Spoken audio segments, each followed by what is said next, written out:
Looking at the last two digits, she felt a little relieved, 56. She remembered the number little Vicky had given her and couldn't help but smile. She had said it, that man couldn't be Edward Smith, it was just that his voice was a bit similar. Actually, the voice transmitted through the radio waves to the earpiece is a bit different from talking face to face. Saved it? She raised her head, meeting his star-bright eyes. Yes. He seemed worried, taking her phone to confirm before returning it. Have you adapted to working at the radio station? As she was about to say goodbye, he asked first. I'm still trying. I feel like I especially need to read more now, otherwise I really can't keep up with the listeners' thinking. She smelled the aroma of food wafting in the room. Are you cooking? I felt a little hungry when I got home, so I made some food, eggplant and soup. Join me? He tugged at the corner of his mouth, his gentle eyes suddenly becoming fervent. The feeling of being unable to breathe arose again. She closed her eyes, feigning a smile. Thank you, but I never eat late at night. After saying that, she practically ran out of his apartment.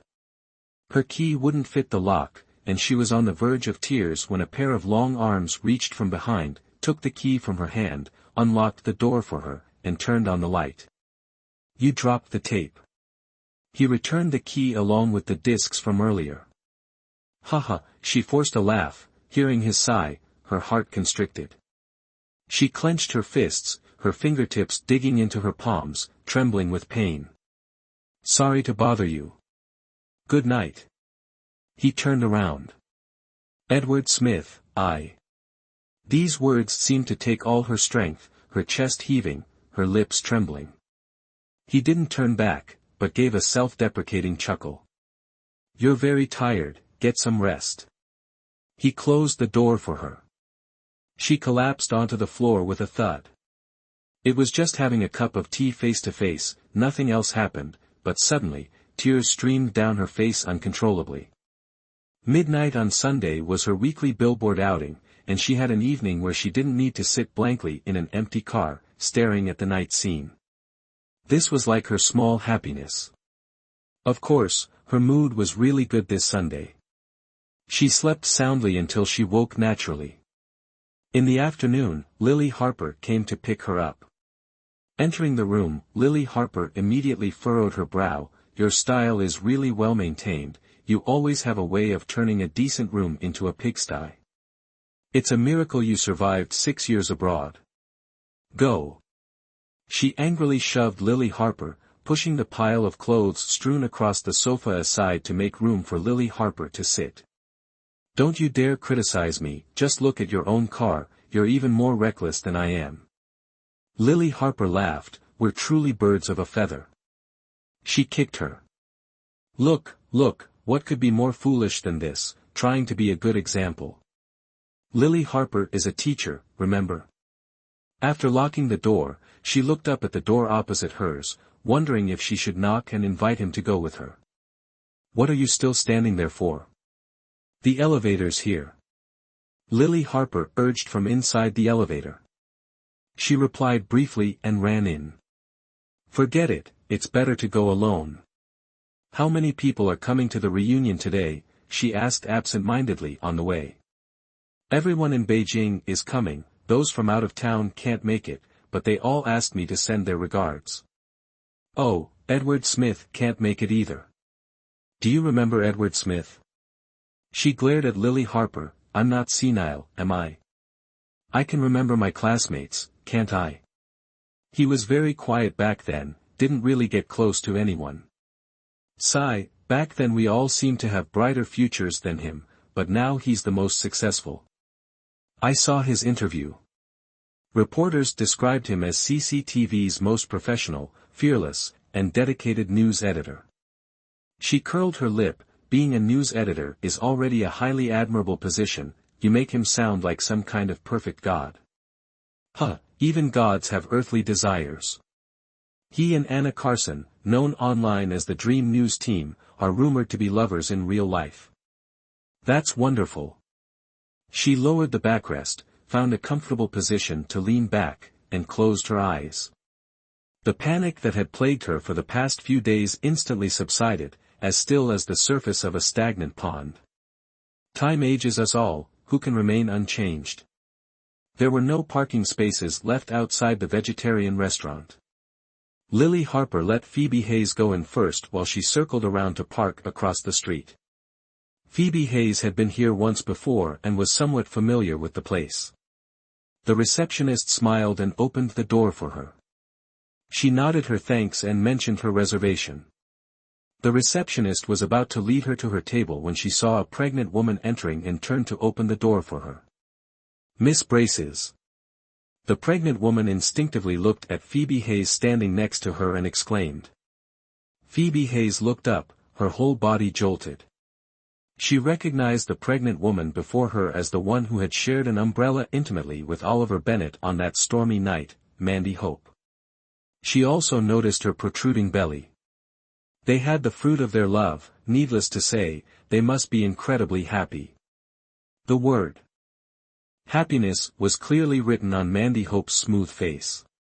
Truly, it wasn't disappointing, but stabs of pain pierced her chest, numbing her fingertips. Miss Braces. Seeing her silence, Mandy Hope's delicate eyebrows furrowed. Hi. She hastily retracted her emotions but couldn't hide her pale face. That moment fell under the gaze of another pair of cold eyes.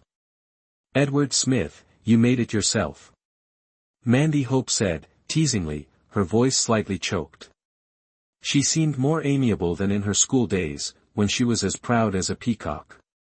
Classmates are gathering, I wouldn't dare not come, otherwise I'd be excluded next time. He wore a black coat, his figure tall and slender. A waiter recognized him, whispering to someone nearby. Why are you all standing at the door? Why not come in? He asked Mandy Hope, his eyes fixed intensely on her. I'm waiting for Lily Harper. Lowering her eyelids, Phoebe Hayes avoided looking at Mandy Hope's belly. Come inside and wait. Miss Braces, help me a bit, this situation is making my center of gravity unstable. Mandy Hope couldn't help but grab Phoebe Hayes's hand, acting as intimate as if she hadn't done anything to alter Phoebe Hayes's life. Everything had passed, could she just brush it off and walk away? Phoebe Hayes smiled wryly, and had to help Mandy Hope inside. Several classmates had already arrived. Seeing her, they came over and bombarded her with questions, forcing her to give a brief report of her years living abroad. Perhaps because they all earned their living on screen, everyone paid great attention to their appearance. The changes weren't too drastic, just more refined than before, with a few more touches of maturity and worldliness. A moment later, Lily Harper and a few other friends also entered. More than 10 people sat around a table, chatting and laughing, the atmosphere lively enough to raise the roof. The men shook hands, hugged, patted and slapped each other, while the women gathered on one side to chat. Classmates who were in other provinces also called, but no one mentioned Oliver Bennett all night. Aren't you supposed to be busy? Lily Harper raised her glass to Edward Smith. Isn't it all because of Miss Braces? One of the guys who used to joke around with Phoebe Hayes said. Edward Smith smiled, looking at Phoebe Hayes sitting opposite him. As the main character today, she was truly derelict in her duties, either spacing out or burying her head in her meal. Mandy Hope, you're the leading lady of Beijing TV, your career is like the midday sun, why did you drop everything to get pregnant? A female classmate asked in surprise. Mandy Hope stroked her belly, what's a career? I can strive for it later, but if I miss the age for childbirth, nothing can replace it. I'm going to the restroom for a bit. She had probably drunk too much juice, her stomach was cramping in waves. While washing her hands, she looked at herself in the mirror and sighed, her eyes vacant, her complexion pale, her face unable to muster a single blush. Mandy Hope waited in the hallway. Phoebe Hayes, you haven't spoken to me all day, do you still resent me? She lowered her eyes, it's been so long, who still remembers? Oliver Bennett and I, we weren't together for very long, less than half a year before we broke up. Mandy Hope lowered her head and said, I'm very sorry, but I don't like to dwell on the past. She cut her off. Although she knew that the baby in Mandy Hope's belly wasn't the crystallization of his love, she wasn't happy about it either. He had abandoned her for Mandy Hope. Even if their love was short-lived, it was ultimately due to a change of heart. That scene in the stormy night, every time she remembered it, the pain made it impossible for her to breathe. Oh, let's not talk about it anymore. My husband and I work at the same station, he's a choreographer. We've been married for 2 years. Mandy Hope carefully glanced towards her. From classmates to friends was a long shot, and she believed bridging the gap between herself and Mandy Hope was unlikely. She didn't continue the conversation, quickening her pace to pass Mandy Hope. Monday was a busy day, so after dinner, no one dared suggest moving elsewhere. They agreed to meet up again later and soon said their goodbyes. Lily Harper, the organizer and holder of the group funds, was joined by a boisterous group at the cashier, waiting for her to pay. "Miss, your bill has already been taken care of." The cashier beamed. "Huh? Is there a mistake? We're all here." Everyone exchanged puzzled looks. "There's no mistake. I know the lady who paid, she's Secretary Brooks, the CEO's secretary at Huaqing Culture." The air instantly thickened, and gazes darted towards her. Billboard is an American weekly music magazine. Chapter 10, Complicated wisps of fog drifted, street lamps casting a pale golden glow. In the hazy twilight, one could easily mistake themselves for being on a London street. Lily Harper drove slowly, a brooding expression on her face. "Don't hold back anymore.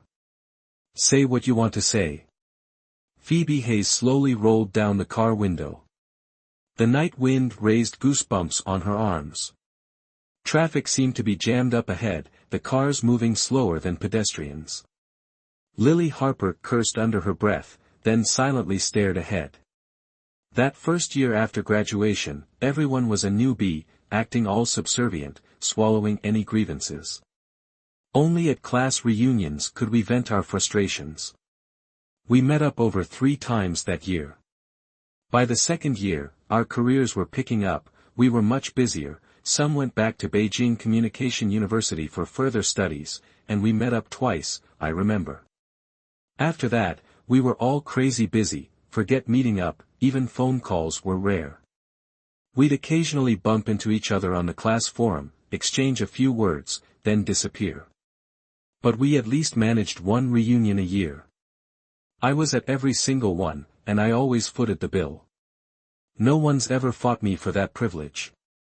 Lily Harper glanced sideways, the wind outside brushing against Phoebe Hayes's impassive face. He's had more than one ex-girlfriend. There were a lot of people at dinner tonight, I'm not the only one he needs to impress. This isn't Mandy Hope's first-class reunion, Lily Harper said loudly, exasperated by her stubbornness. Maybe he wasn't well off before. Now that he is, he's showing off. She curled her lip, her tone sarcastic. "Miss Braces, does saying that make you feel better?"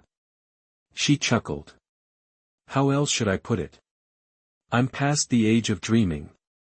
Before 21, she was truly naive. Sitting on the back of his bicycle, at every turn, she'd hug his thin waist, lean forward, and ring the bell. It was a risky move, but she wasn't afraid. She trusted that even if she fell, Oliver Bennett would protect her.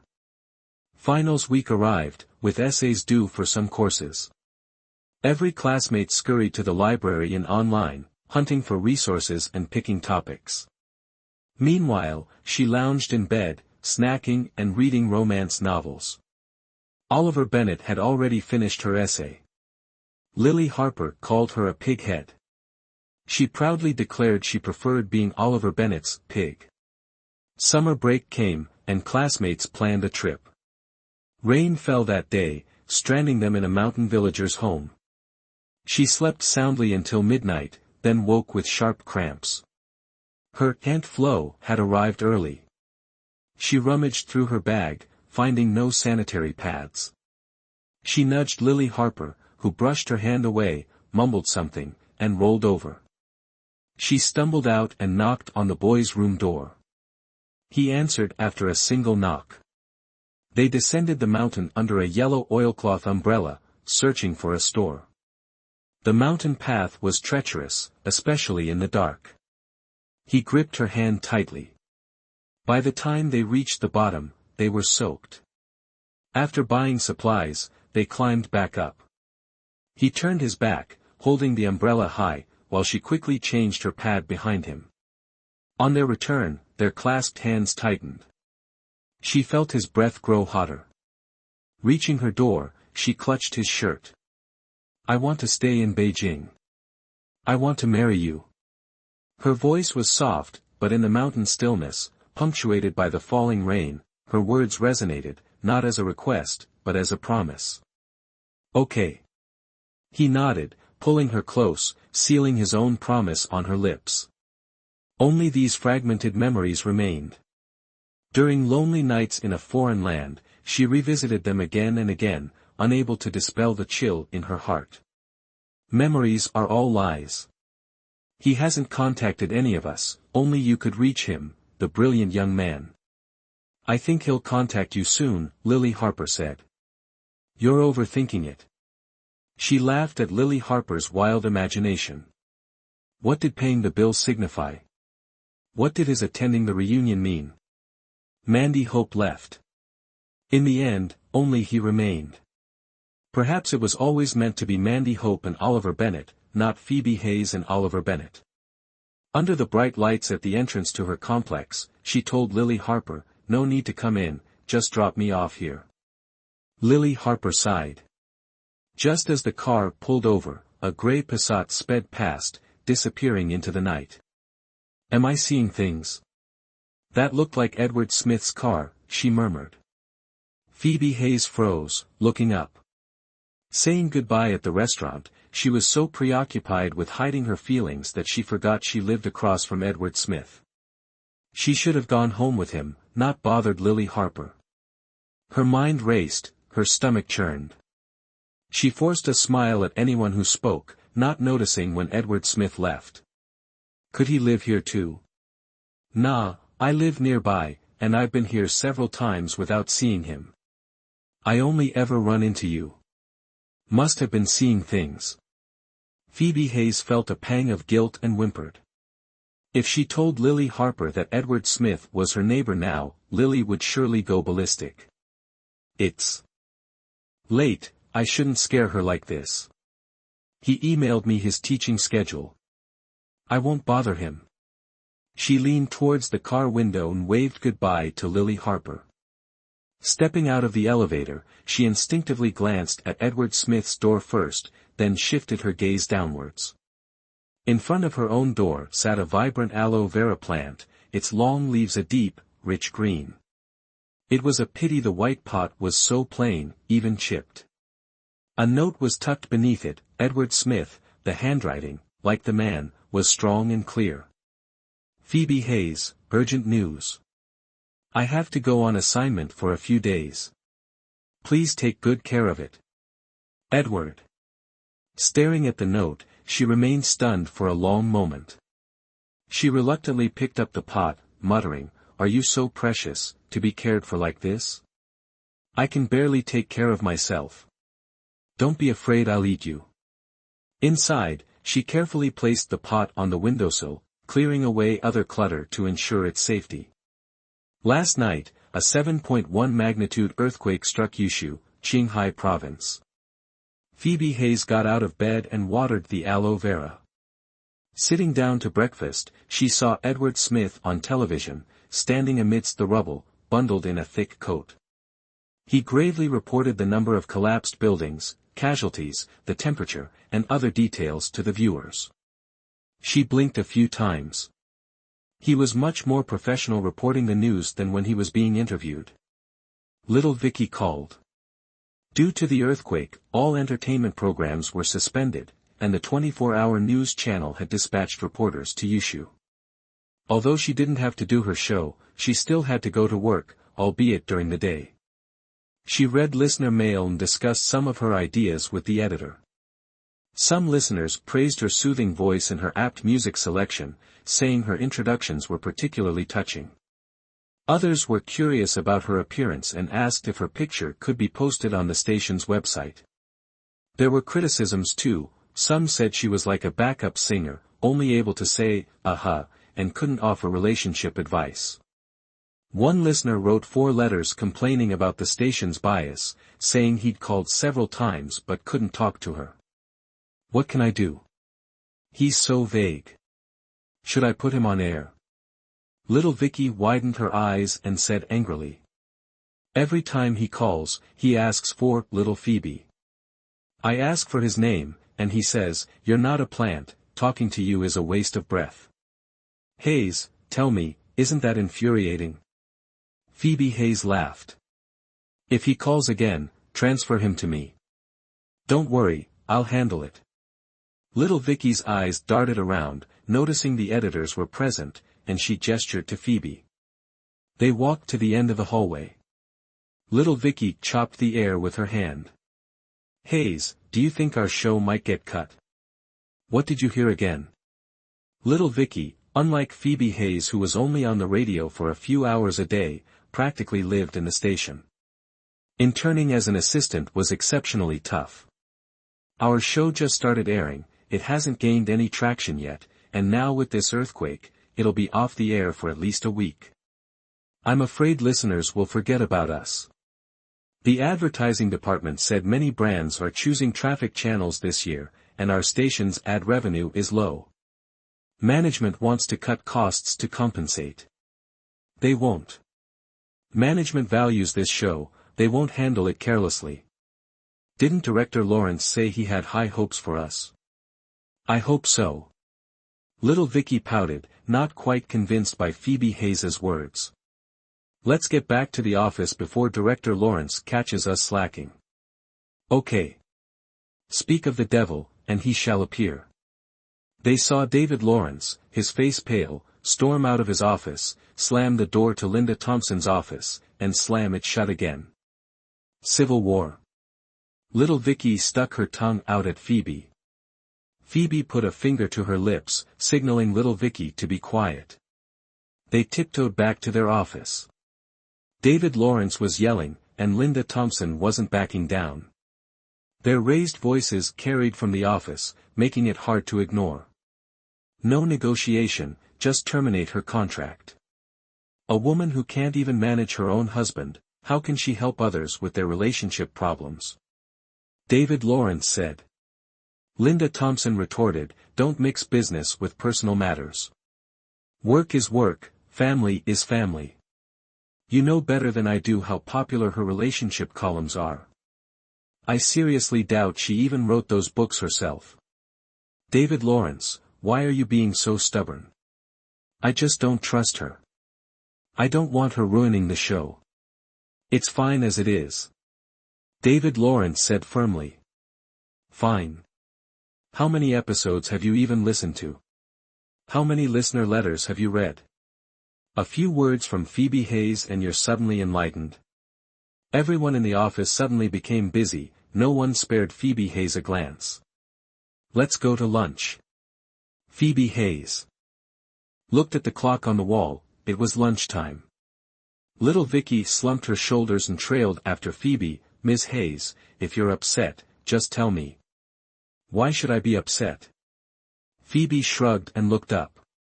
The bright morning sun was gone, hidden behind a thick layer of clouds. A few rays struggled through the trees, brightening the scene. It's good that the expert is coming. I can relax a bit. She's not an expert. I think Director Thompson has it out for you. Little Vicky rolled up her sleeves, like a knight defending the weak. She's just trying to make the show better. Do they argue like this often at the station?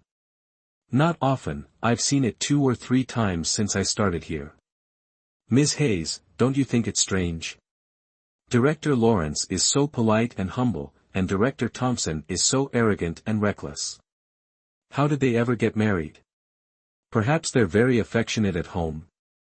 Little Vicky shot a disdainful glance, in your dreams.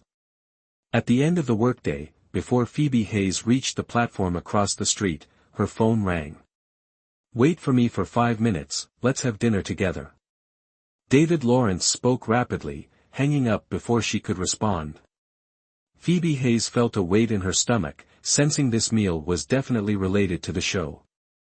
David Lawrence hadn't specified the location, she wasn't sure if it was the cafeteria. Hesitantly, she crossed the street to wait for his call. A large Q5 pulled out of the radio station's parking lot and slowly stopped in front of her. "Get in." David Lawrence opened the passenger door for her. She glanced at the back seat, saw no one else, and startled, obediently got in. "Can you handle spicy food?" David Lawrence looked at her, his gaze calm and gentle. "A little," she replied with a slight smile, putting down her bag and fastening her seatbelt. "Good, then let's have Hunan cuisine." The restaurant's name was unique, Grant's Family Retreat. The specialties here are dishes Chairman Grant used to enjoy, and it's particularly popular with international visitors. The space wasn't large, the interior laid out like a maze, winding through layers, dimly lit. David Lawrence turned to look at Phoebe Hayes. Phoebe Hayes was thinking that during Chairman Grant's time, China was much poorer, with many struggling to eat. What delicacies could there have been? The seating area was elegant, with wicker chairs and tables, and a screen depicting a riverside scene facing the entrance. "Would you like some tea first, or shall I take your order now?" A waiter, holding a gold-embossed menu, asked with a smile. Phoebe Hayes, assuming there would be other guests, was startled when David Lawrence said to order, her fingers trembling slightly. "Huh? What's wrong?" David Lawrence looked up at her. "Nothing," she mumbled, awkwardly turning her attention to the menu. Chapter 11, Can't Let Go. It had been a long time since she'd been alone with a man in such an intimate setting.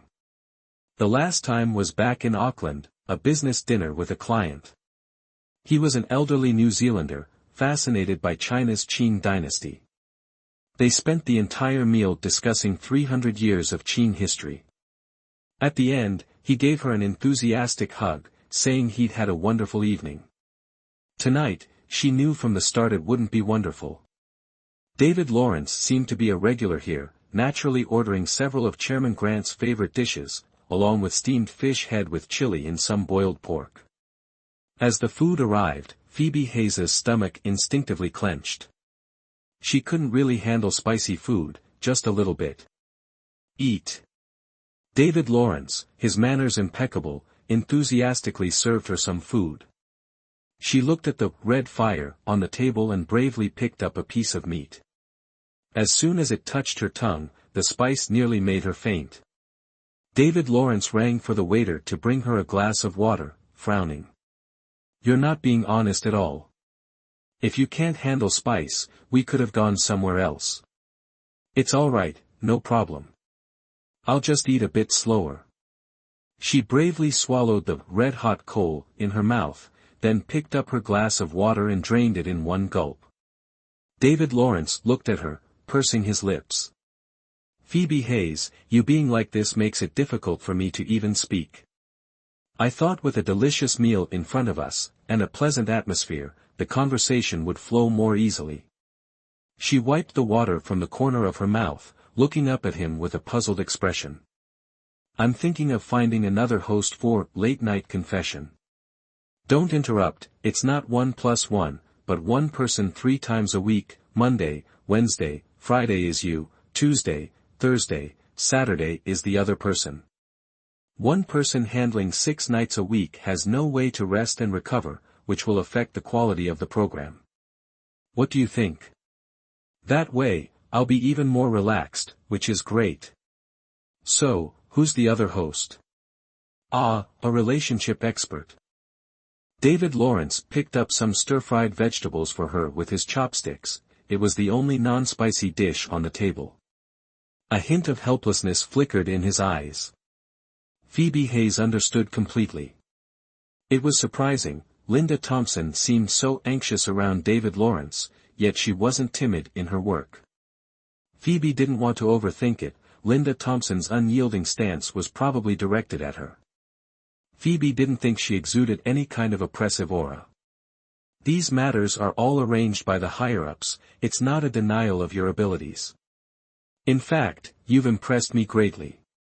David Lawrence blinked, smiling politely. The spoon in Phoebe Hayes's hand trembled slightly. She forced a reply, I'll take those words as encouragement from Director Lawrence. I've been in radio for over 10 years, and only you give me a fresh feeling, like someone I've been waiting for, searching for a long time.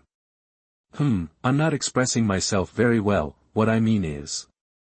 David Lawrence's gaze shifted, carrying an unusually soft light. I know, like Matthew Knight finding his bull. The muscles in her cheeks began to ache from forced smiling. She teased, I just hope I really am a bull horse, and not a misjudgment by Director Lawrence. I'm always confident in my judgment. You've convinced me, now you need to win over the others. Let's work hard together. David Lawrence raised his glass in a toast towards her. She closed her eyes and raised her glass to accept his toast. Thank you, Director Lawrence. She only pretended to take a sip. As she lowered her glass, she picked up her purse. I'll just go to the restroom. David Lawrence nodded. The lighting is dim, ask a waiter to escort you. The lights in the hallway were indeed dim, and the dark-colored walls absorbed much of the light. Phoebe Hayes squinted, seeing only a winding corridor, unsure of her location, with no signs indicating the restroom. Occasionally, loud noises and chatter erupted from other rooms. Just as Phoebe Hayes was struggling, the door opposite opened. Thinking it was a waiter, she stepped forward to inquire. Excuse me, her voice trailed off, Oliver Bennett. Returning to Beijing from Edinburgh that evening, she glanced back at the rain-swept city in the distance, taking a deep breath. A flicker of fear touched her, she was back under Beijing's sky, and knew she'd have to face certain people, certain things from her past. If she ever saw Oliver Bennett again, she would be meticulously prepared, mentally braced, impeccably dressed. Even her tone of voice, the way she looked at him, her posture, her very breath, all would be rehearsed. Just as Lily Harper had predicted, they did meet again soon, though Lily certainly wouldn't have imagined it would be 6 years later, in a dimly lit corridor. She had expected to be flustered, speechless, but instead, she stared, stunned, at the face she'd carried in her memory. Oliver Bennett exuded success. His clothes screamed luxury, even without visible labels. His hair was slicked back, revealing a high forehead, his face sharply angled, thin lips pressed into a line, his eyes cold and distant. She remembered Oliver Bennett as bright, gentle, like sunshine. This man was a stranger. A wave of grief washed over her. Phoebe Hayes. Oliver Bennett jolted, his phone slipping from his grasp and landing silently on the plush carpet. She turned and picked it up for him, offering a casual smile. On a whim, she hummed the opening bars of Justin Trent's Long Time No See. What else was there to say? Oliver Bennett seemed unable to believe his eyes. He lifted a hand, as if to touch her face, to confirm she wasn't a phantom. Mr. Bennett, Inspector Taylor and Judge Cole are leaving. You should come in. A door opened behind them, and Oliver Bennett's hand retreated. Right away, he replied, his voice calm and expressionless, looking down. A friend of yours? The woman who emerged wore a smart business suit, her skin flawless, the curve of her neck elegant as a swan's. No, Oliver Bennett blinked. Let's go in. He led the way into the room. The woman assessed Phoebe Hayes from head to toe before closing the door. Phoebe Hayes could feel the pulse in her wrist throbbing, a rhythmic beat like a bleeding scratch. She bit her lip hard, and without waiting for directions, found the restroom. Splashing cold water on her face, the droplets mingled with tears, hot and cold swirling down her cheeks. It took all her strength to compose herself. She dried her face, retouched her makeup, and reapplied her lipstick. Returning to the room, she found David Lawrence in the corridor, talking with Oliver Bennett and the swan-like woman. David Lawrence turned and beckoned her over. "Little Phoebe, come say hello. This is President Foster of Watching Culture, and this is Mr. Bennett." "Hello, President Foster, Mr. Bennett," Phoebe Hayes greeted them with a slight bow and a smile. Daisy Foster shot David Lawrence a playful look. "Director Lawrence, dining with such a beautiful young lady? No wonder you're beaming. I might just report you." "Chairman Foster, don't joke. Phoebe Hayes is the future star of our Chindu Broadcasting. If you have free time, listen to her show, Late Night Whisperings. It's not bad." "Oh." Daisy Foster drew out the sound, seemingly unconvinced. Oliver Bennett, his face still cold, frowned. "Director Lawrence, my apologies, I have some matters to attend to. Please continue your conversation. I'll take my leave." "All right, let's have a drink together when we're free." David Lawrence nodded. "You've had quite a bit to drink. Let me drive," Daisy Foster said. Oliver Bennett, caught between speaking and silence, turned and left. From beginning to end, he didn't even glance at Phoebe Hayes, treating her as if she were air. "I've asked the kitchen to prepare 2 other snacks for you. They'll be here shortly." David Lawrence smiled, watching the other 2 disappear before turning to Phoebe Hayes. Phoebe Hayes was staring intently at something, lost in thought. He called out to her, and she startled, lifting her head and looking at him as if he were an alien. "You seem very angry." In the car, Daisy Foster glanced at Oliver Bennett, who remained silent. "Wasn't tonight very successful?" Prosecutor Taylor and Judge Cole both agreed. "They'll support Chief Bennett's case and lobby for a lighter sentence, considering his age." "Lighter sentence, so what? Can it bring my mother back to life? Can it restore what I've lost? What do I have left now? Nothing." Oliver Bennett clutched his head in anguish, letting out a low growl, his fist slamming against the car window. "Is it because of her?" Daisy Foster frowned. "I recognized her immediately. She's the girl in the picture you keep by your bedside." He closed his eyes in pain, his lips pressed tightly together. She was right in front of him, so close. He only needed to reach out to embrace her.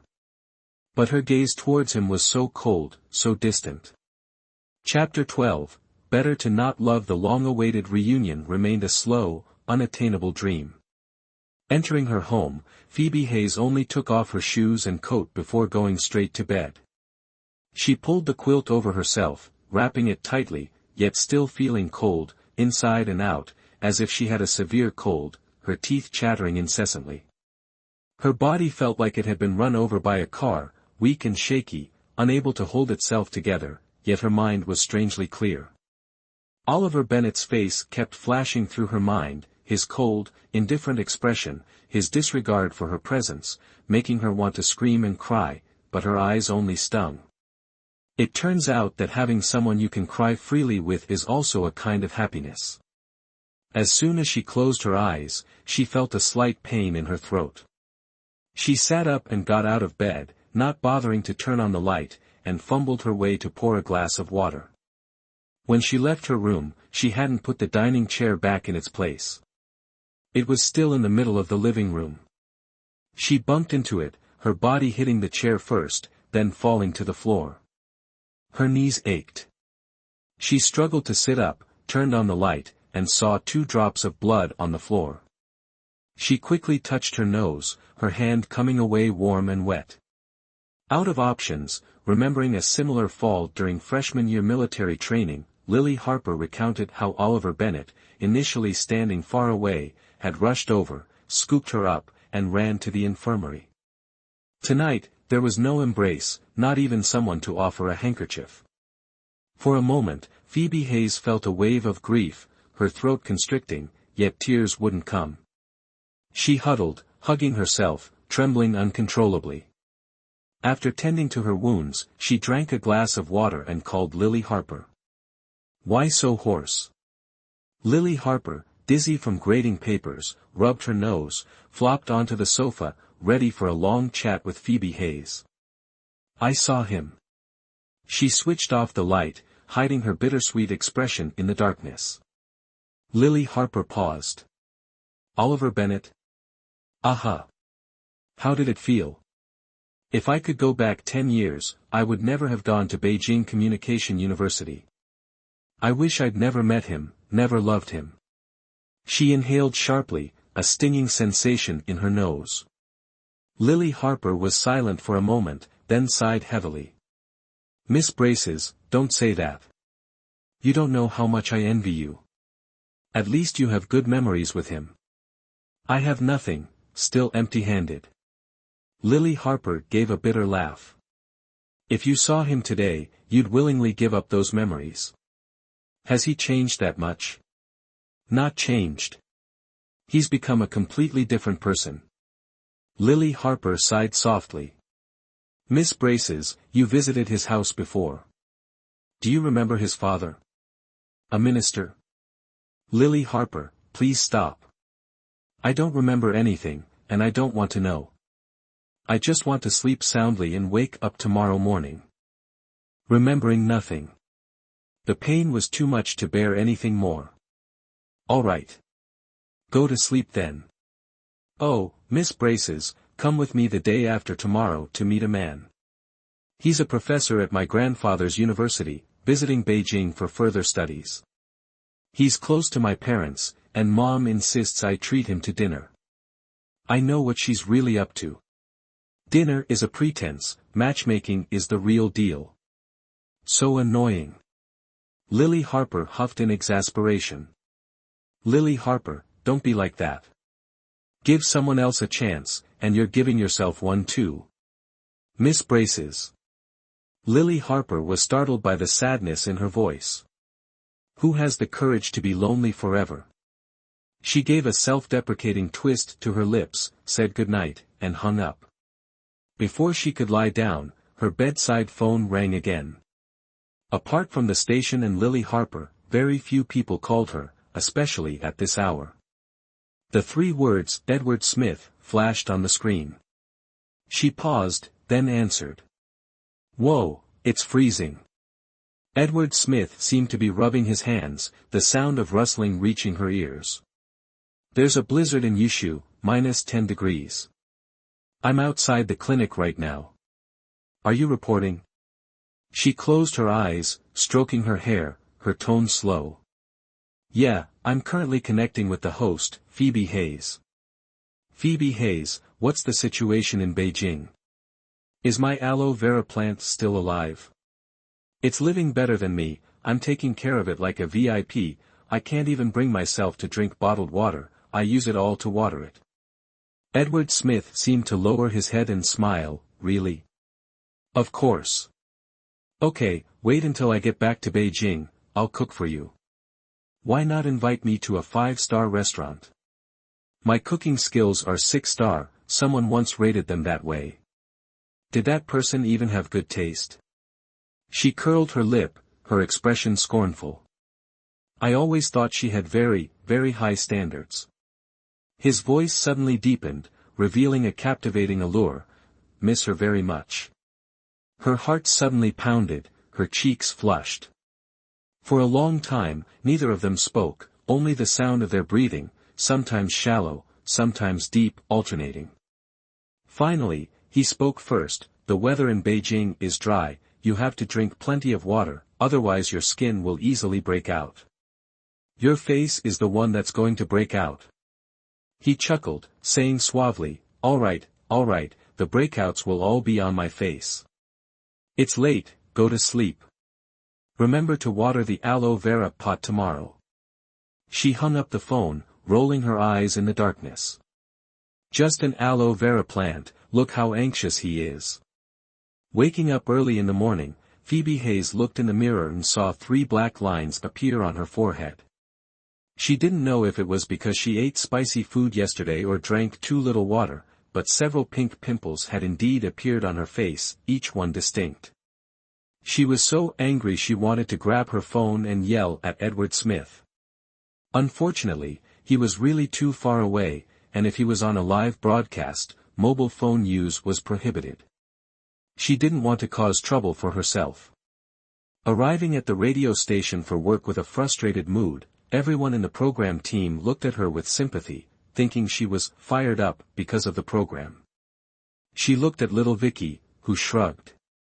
It turned out Linda Thompson had come early in the morning to inform the program team about the host adjustment. "Ms. Hayes, found you." As they were talking, the desk phone rang incessantly. Little Vicky stealthily stuck out her tongue. "It's that person who said the program is heavier on one side and lighter on the other." She answered the phone in surprise. "Are you Phoebe T. Hayes?" The man seemed to not believe his luck, laughing foolishly and incessantly. "Yes, what can I do for you?" "I can't say it now, I want to say it during the broadcast." "Phoebe T. Hayes, you must answer my call then." "Why must it be said during the broadcast?" "Because I want that bitch to hear it, to let everyone know how shameless she is." He lowered his voice, suddenly becoming vicious and gloomy. Phoebe Hayes flinched, her brow furrowing deeper and deeper. Not daring to say more, she quickly hung up the phone. An expert is an expert, the treatment is naturally different. The station sent a special car to the hospital to pick them up. The expert's movements were still inconvenient, leaning on a crutch as they struggled to enter the meeting room. Their figure was thin, their face gaunt, not even the size of a hand, but when they opened their mouth, their voice was not small, still that androgynous voice, which, if heard unexpectedly, would sound like a man who had smoked too many cigarettes. "Phoebe Hayes, the advertising department needs someone to help with the recording, go over there and assist them." Linda Thompson called out to Phoebe Hayes just as the meeting began. "I'll go over after the meeting." Phoebe Hayes glanced briefly at the meeting room. "You're a seasoned professional, you don't need to attend these regular meetings, you can handle it." Linda Thompson curled her lips, but there was no mirth in her eyes. Phoebe Hayes pondered for a moment, then nodded, "All right." The advertising department was downstairs. Phoebe Hayes returned to her office to grab her mobile phone and headed for the stairs. "Did you enjoy dinner last night?" Linda Thompson asked coldly from behind her. Phoebe Hayes turned around, looking down from above at Linda Thompson, whose face was flushed crimson, resentment flickering in the corners of her eyes. A superior inviting a subordinate to dinner, perfectly legitimate, she had nothing to fear. Being encouraged by Director Lawrence was a great honor. She clenched her hand, glancing at Linda Thompson. "If you want to secure your position here, besides your skills, it's best not to entertain any other thoughts." Linda Thompson gave her a warning glare, swayed her hips, and turned to leave. Phoebe Hayes heard the clicking of her high heels fading away, heavy and jarring. Phoebe Hayes was utterly speechless. Recording radio advertisements was a task no host wanted. You had to feign discovering a long-sought treasure, making listeners eager to buy after hearing it. Phoebe Hayes recorded several times, but none met the director's requirements, who claimed her voice was too rational. She struggled until late afternoon before finally managing to get it approved. Little Vicky was waiting for her when she left, feeling indignant on her behalf. "Manager Thompson is clearly making things difficult for you. Sister Hayes, you've just joined the station, when did you offend her?" "It's nothing, just work arrangements. Ads need voiceovers, and I'm new, so who else would do it?" She certainly noticed Linda Thompson's intense hostility, but amidst the fierce competition within the radio station, some things were best kept secret. If too many people knew and gossiped, who knew what it would turn into? But she found it amusing. Linda Thompson's jealousy was truly baffling. Getting off the bus, seeing it was still early, she took a stroll around the supermarket downstairs. The staff brought out a batch of fresh pastries, the aroma wafting from afar. She grabbed a bag and bought some sujo peas. Back home, she watered her aloe vera, made a plate of fried rice for dinner. It seemed too hot from the microwave, burning her mouth as she bit into it. The plate was practically thrown onto the table. Luckily, there was a protective bag, otherwise, dinner would have been ruined. She tore open a packet of seafood soup into boiling water and went back for a spoon. Just as she was about to turn on the TV for the news, she heard the ding of the elevator doors opening. Immediately after, there was a gentle knock on the door.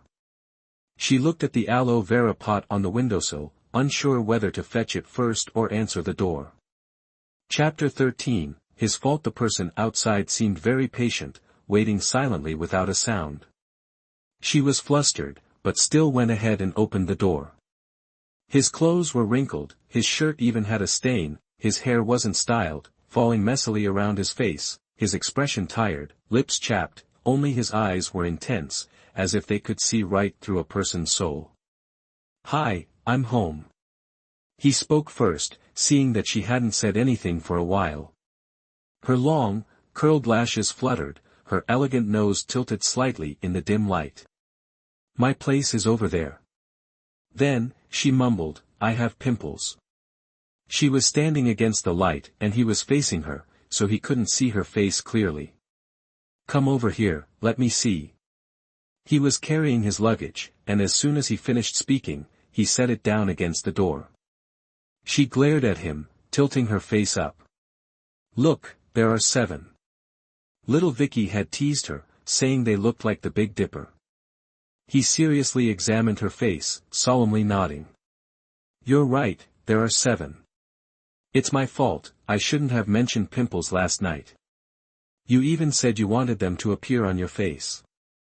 She huffed angrily.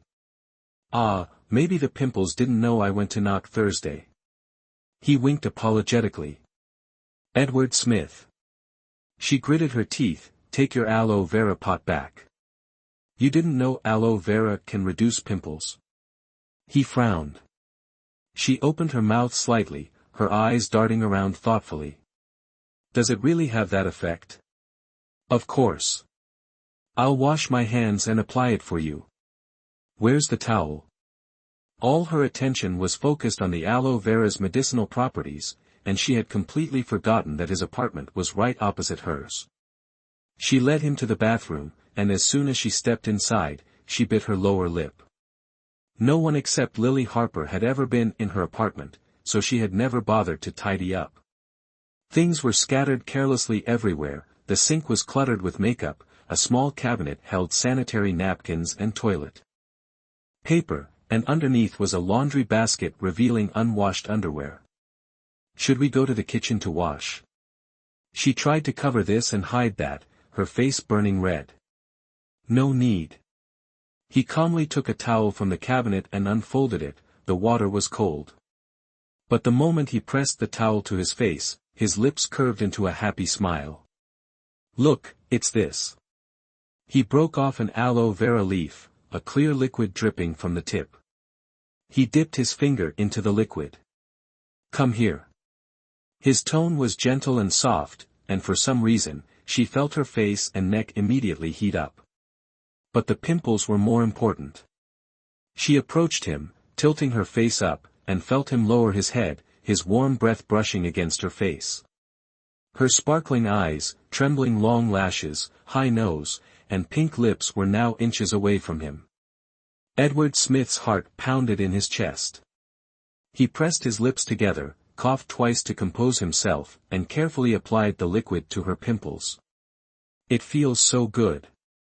The moment the liquid touched her skin, a cool, refreshing sensation spread, accompanied by a clean scent, making her eyes crinkle in pleasure. "Keep applying it diligently tomorrow, and the day after, those bumps will definitely be gone." His fingers pressed on her smooth, rosy white skin, lingeringly caressing before reluctantly withdrawing. "If they don't disappear, you won't hear the end of it." She opened her eyes. "All right." He looked at her warmly, his eyes glancing at the dinner on the table. Are you having dinner?" "Have you eaten yet?" she asked casually. "I just got off the plane. Want to join me?" It was just a polite invitation. "Sure." He agreed rather quickly. But for a long while, he stood there stiff as a statue, lips tightly pressed together, a truly strange expression on his face. What's wrong? You don't need to prepare anything special.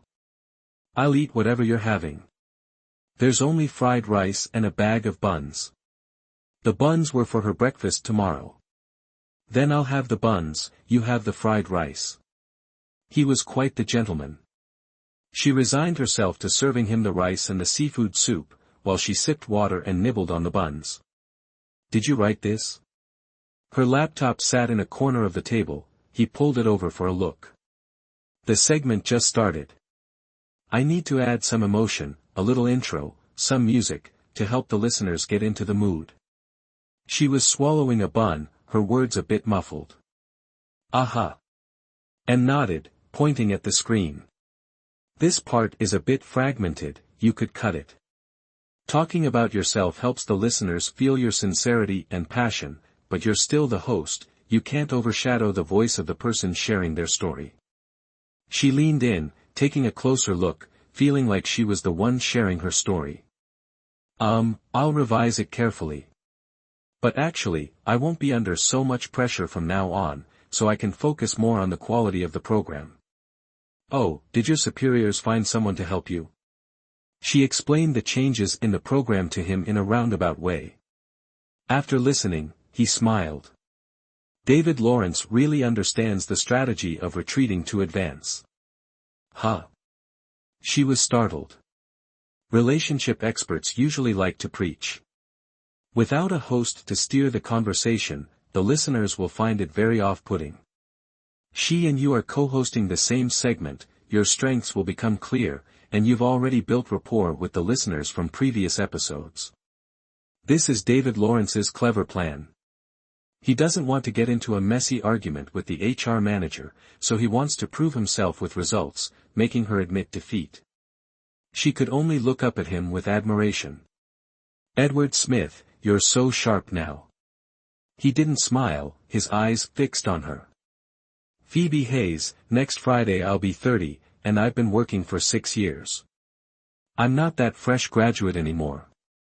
His tone was calm, yet it held a certain power that made her heart beat faster. She felt trapped by his gaze, unable to even breathe naturally. Like a small insect caught in a spiderweb, she dared not struggle, fearing that the more she wriggled, the more entangled she would become, with no chance of escape. Edward Smith's hunch proved correct. On Friday evening, the relationship expert hosting Late Night Confession provoked a caller with his sharp words, leading to an on-air argument. Had little Vicky not cut the call, who knows what might have happened.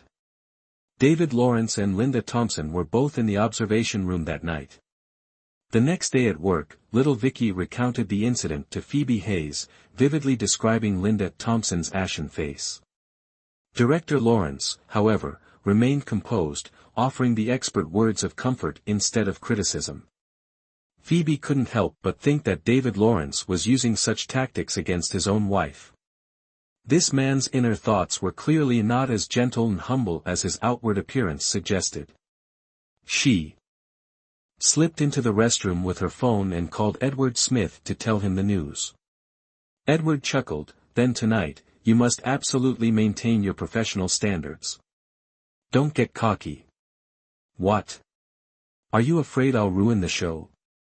Afraid that one day, people will know we went to school together and you'll lose face? She asked pointedly. Immediately regretting her words, she blurted out, I have a meeting with the editorial team. Bye.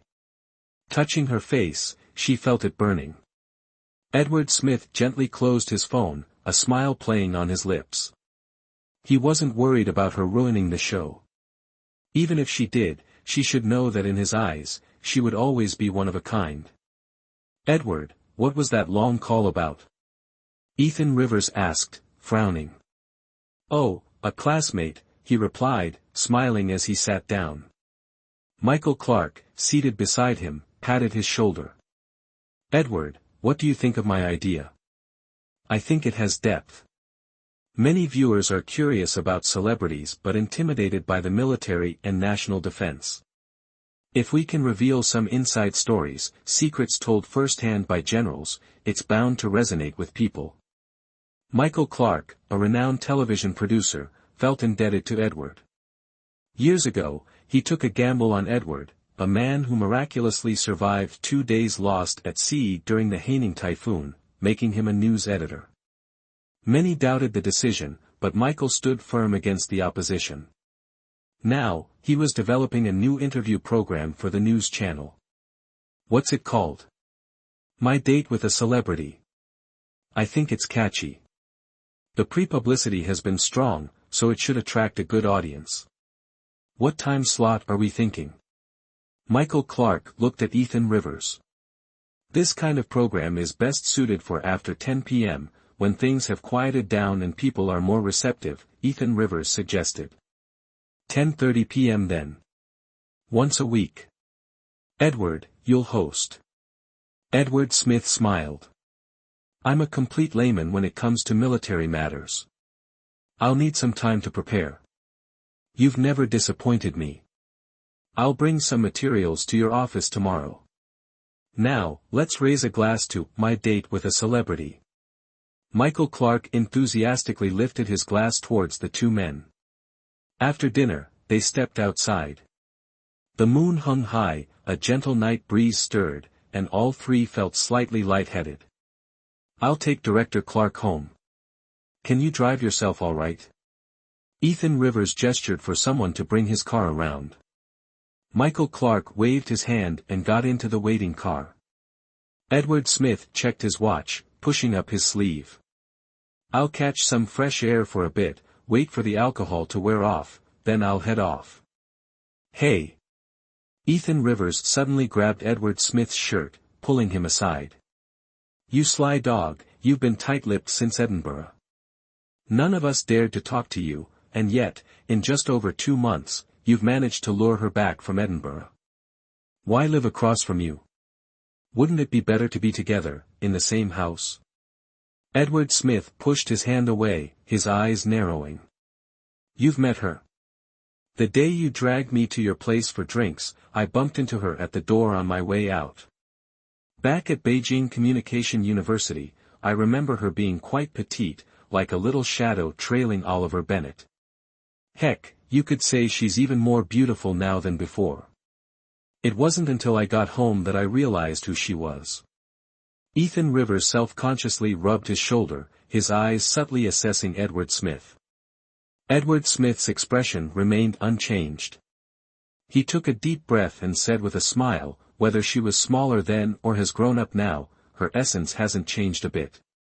Ethan Rivers couldn't help but roll his eyes. Beauty is in the eye of the beholder. Have you told her how you feel? Director Clark is waiting for you. You little rascal, burning bridges after crossing them. Who gave you her address back then? Ethan Rivers glared at him, but ultimately failed to extract any further information. He knew Edward Smith well, he wouldn't open his mouth unless he was 10 times sure. This kid's love life was truly a tough road, and he felt a pang of serious sympathy. The timing was perfect.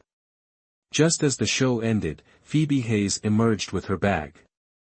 He honked the horn, and she instinctively looked over. Recognizing his car, she smiled and ran over. You're late today. Oh, have you been drinking? As soon as the car door opened, she caught a faint whiff of alcohol on him. Dinner with the producers. Just 1 glass, well within my tolerance. He took her bag and placed it in the back seat. It's still drinking. If we get pulled over, you, Mr. Big Shot, will be all over the news tomorrow. She frowned. So, what should we do? He touched his nose, smiling. Are there even any patrol officers on the road this late? Should I park here and we take a cab home? I'll drive.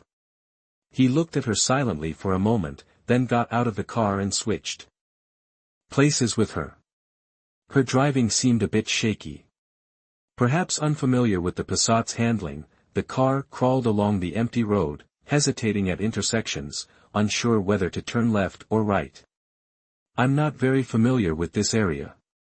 I usually come through here at night, on the bus, so I haven't paid much attention to the roads. Noticing his gaze, she explained sheepishly. His lips curved into a smile. You'll learn the roads with more practice. I'm not planning on buying a car anytime soon. He adjusted the seat lower, pointing with one hand. Roundabout ahead. Left or right at the roundabout? She asked urgently, turning around, accidentally hitting the gas instead of the brake, the car lunging forward just as the light turned red. Ah, what now? It's a red light, a red light. She cried out in panic. The car finally stopped right in the middle of the intersection, and although the traffic was light, the passing cars all turned to look at them.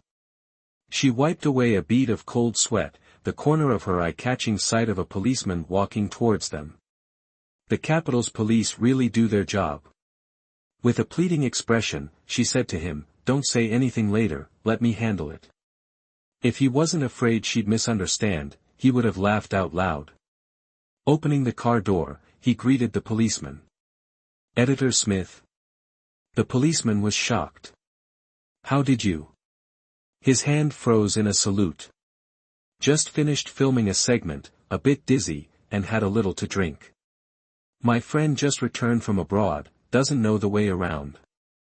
It's my fault, I didn't remind her in time, and when she wanted to change direction, it was too late." He extended his hand to shake the policeman's. Well, Editor Smith is really working hard." The policeman stealthily glanced at the person in the driver's seat, a delicate girl, Editor Smith's girlfriend. "In front of you officers, I wouldn't dare say I'm working hard. Please, just issue the ticket." "Ah, this situation seems special, so we'll handle it specially, since it didn't cause any serious impact. But can your friend still drive?" The person was hunched over, looking quite frightened. The policeman felt a pang of sympathy. "I think she probably can." Edward Smith chuckled, his eyes full of affection. Chapter 14, a two-person dance. Lily Harper chose a nearby place called Beijing Mood, which served coffee and cake in the afternoon and offered food and drinks in the evening, with a menu blending Chinese and Western cuisine. Lily Harper took her car for maintenance, and the two agreed to meet at the restaurant. From past noon until 4 p.m., she continuously called Phoebe Hayes, urging her to come. Phoebe Hayes stalled until 6 o'clock, finally unable to bear it any longer, and took a taxi over. The restaurant's facade wasn't particularly bright. Upon entering, the receptionist greeted her with a smile, asking, "How many people, miss? Table in the main hall or a private booth?" "I'm looking for someone." The receptionist's smile instantly faded, her enthusiasm noticeably diminished.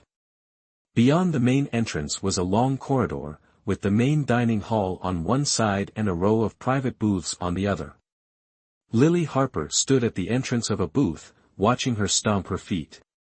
"Why are you only here now? Has the professor arrived?" she asked softly, looking in and seeing a man in a suit and leather shoes stand up, nodding and smiling in greeting.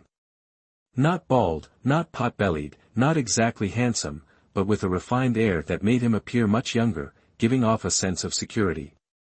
"Perfect," she whispered into Lily Harper's ear. "Good for you." Lily Harper glared at her. She obediently shut her mouth. The professor, perceptive, noticed Lily Harper's reluctance. To avoid an awkward and embarrassing atmosphere, he turned to converse with Phoebe Hayes. Phoebe Hayes, glancing at Lily Harper, felt uneasy and diligently took over the hosting duties on Lily Harper's behalf, helping the professor with his food and pouring him wine. The professor was humorous and witty, making Phoebe Hayes laugh constantly.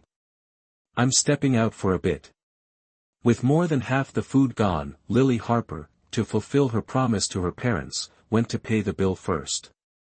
Lily Harper didn't say a word, but as soon as she left, the atmosphere in the room changed completely. Phoebe Hayes had laughed a lot tonight, so much that the corners of her mouth ached. She politely piled food onto the professor's plate, while she herself held a glass of fruit juice, her small mouth sipping delicately. "Miss Hayes, this is my phone number." The professor pulled a small notebook from his pocket and, with flourishing strokes, wrote down a series of numbers, handing it to Phoebe Hayes.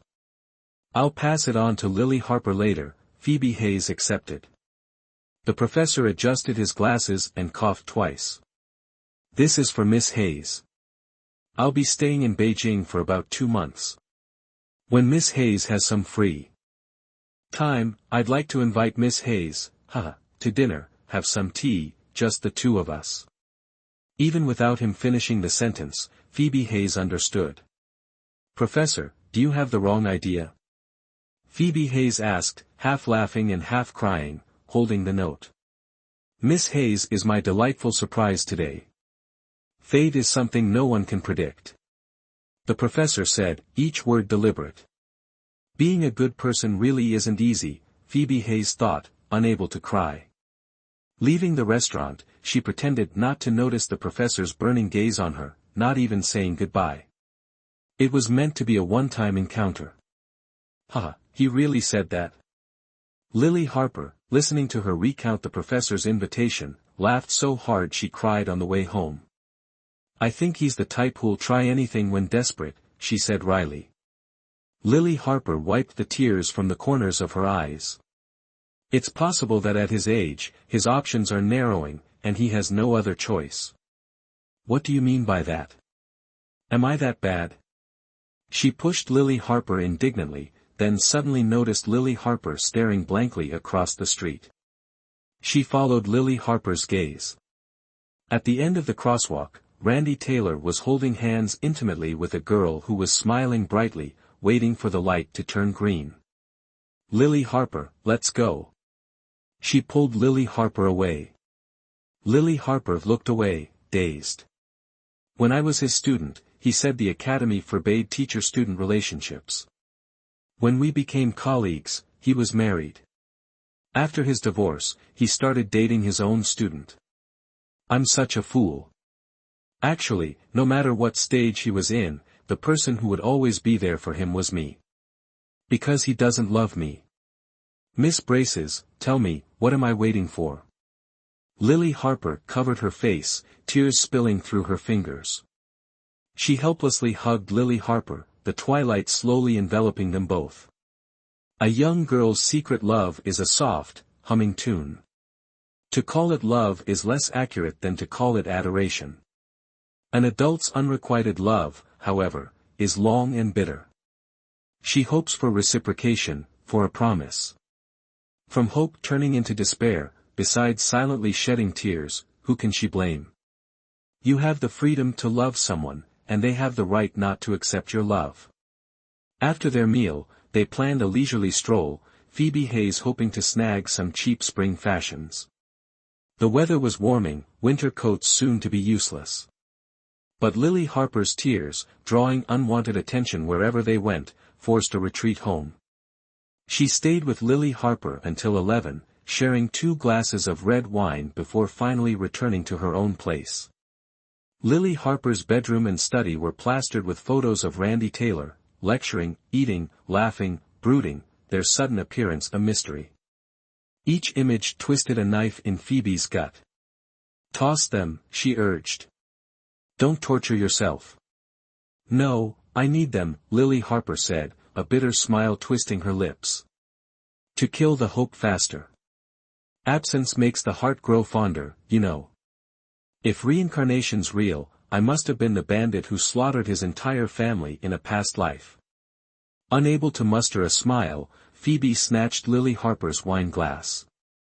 She and Oliver Bennett had taken countless photos together, but she discarded them all before leaving the country. Now, not a single one remained. Edward Smith's door stood slightly ajar, the strains of mountain folk music drifting out, a wistful, lingering melody, like a mountain breeze, a stream trickling through a village, a maiden's secret love song under the moon. She knocked softly. This unspoken understanding had evolved over time. An open door meant he was expecting her. In truth, if he was home, the door was always open for her return. Their cohabitation was, she felt, pleasant. They were classmates, and she harbored no ill feelings towards him. He treated her with calm detachment, his demeanor relaxed, his words measured and polite, a true gentleman. He often offered casual assistance with her work. After several years navigating the media industry, he'd become her de facto mentor. Back already? He wore a dark t-shirt and gray trousers. The main lights were off in the living room, he'd likely emerged from his study. Under the soft glow of the wall lamp, his dark eyes held a captivating depth. Lingering in the doorway, she asked, "What's that song?" Instead of answering directly, he countered, "Do you like it?" She shook her head honestly. "I think I prefer pop music. Maybe I'm just a simple soul." He smiled. "At the last music festival, when the Ecological Resources team performed, I had someone record it for me. My mother enjoys it." "Your mother's a singer?" "She loves to sing mountain songs, but sadly, she can't read." "My younger sister studied performing arts for 3 years. After graduating, she took a cultural job back home and now specializes in recording and collecting Sichuan mountain folk music. My father passed away when I was a freshman." Despite years of acquaintance, this felt like the first time she'd heard him speak about his family. Clasping her hands tightly, she asked, "With your busy schedule, it must be hard to visit home." "When I was studying, I had to save money, so I couldn't go back. Now I work, and I don't have the time. Next year is the 60th anniversary of my father's passing, so I'll go back then. Oh, my sister's coming to Beijing in May. Could you help me look after her?" Pointing to herself, she asked, "Me? So, you won't?" She blinked a few times. "It's not that, Come here, I'll show you a picture of my sister." He pursed his lips slightly, a radiant smile spreading across his face. She ruffled her hair, thinking this guy was really pushing his luck. He'd left his aloe vera plant at her place, now he wanted her to look after his sister, and next he'd probably want her to. But seeing the sincerity in his eyes, she couldn't refuse. He cleared the books off his desk. She glanced at them, all autobiographies of great military figures, and couldn't help but sigh. He brought over his laptop. She sat, he stood beside her, one hand on the back of her chair, the other controlling the mouse. The desk faced the wall, trapping her between him and it. The image appeared. First, a group photo amidst a mountainous landscape, breathtaking natural scenery, deep forests, high mountains, curling smoke from a cooking fire, mountain tea flowers red as flames. An old woman with dark skin, holding a child's hand, her toothless mouth smiling brightly. "This is my sister." He pointed at the screen. His sister, already the mother of a 3-year-old, was plump. The little boy shyly clung to his mother's neck. "Everyone gets married young back home.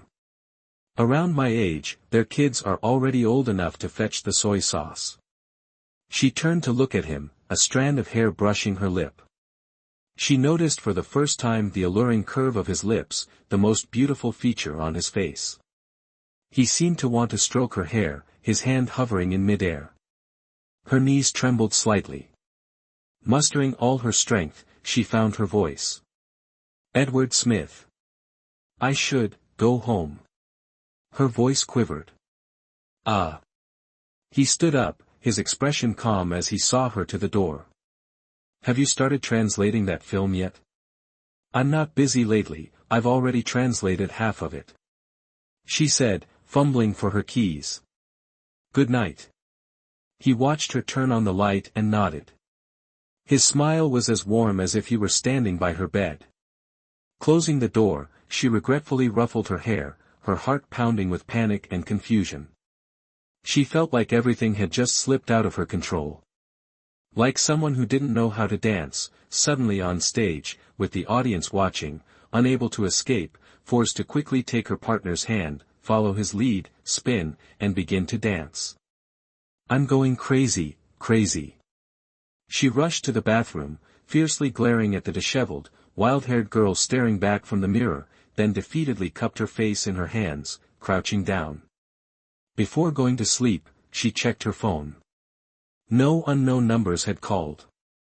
She felt no hurt, no disappointment. Everything was as she expected. Former lovers couldn't be friends. Oliver Bennet understood this perfectly, and had made a clean break. Their past love was like a gust of wind, leaving no trace. But, why did a quiet expectation linger in her heart? She bought a used radio so she could listen to Late Night Heart to Heart, hosted by a relationship expert, in the evenings.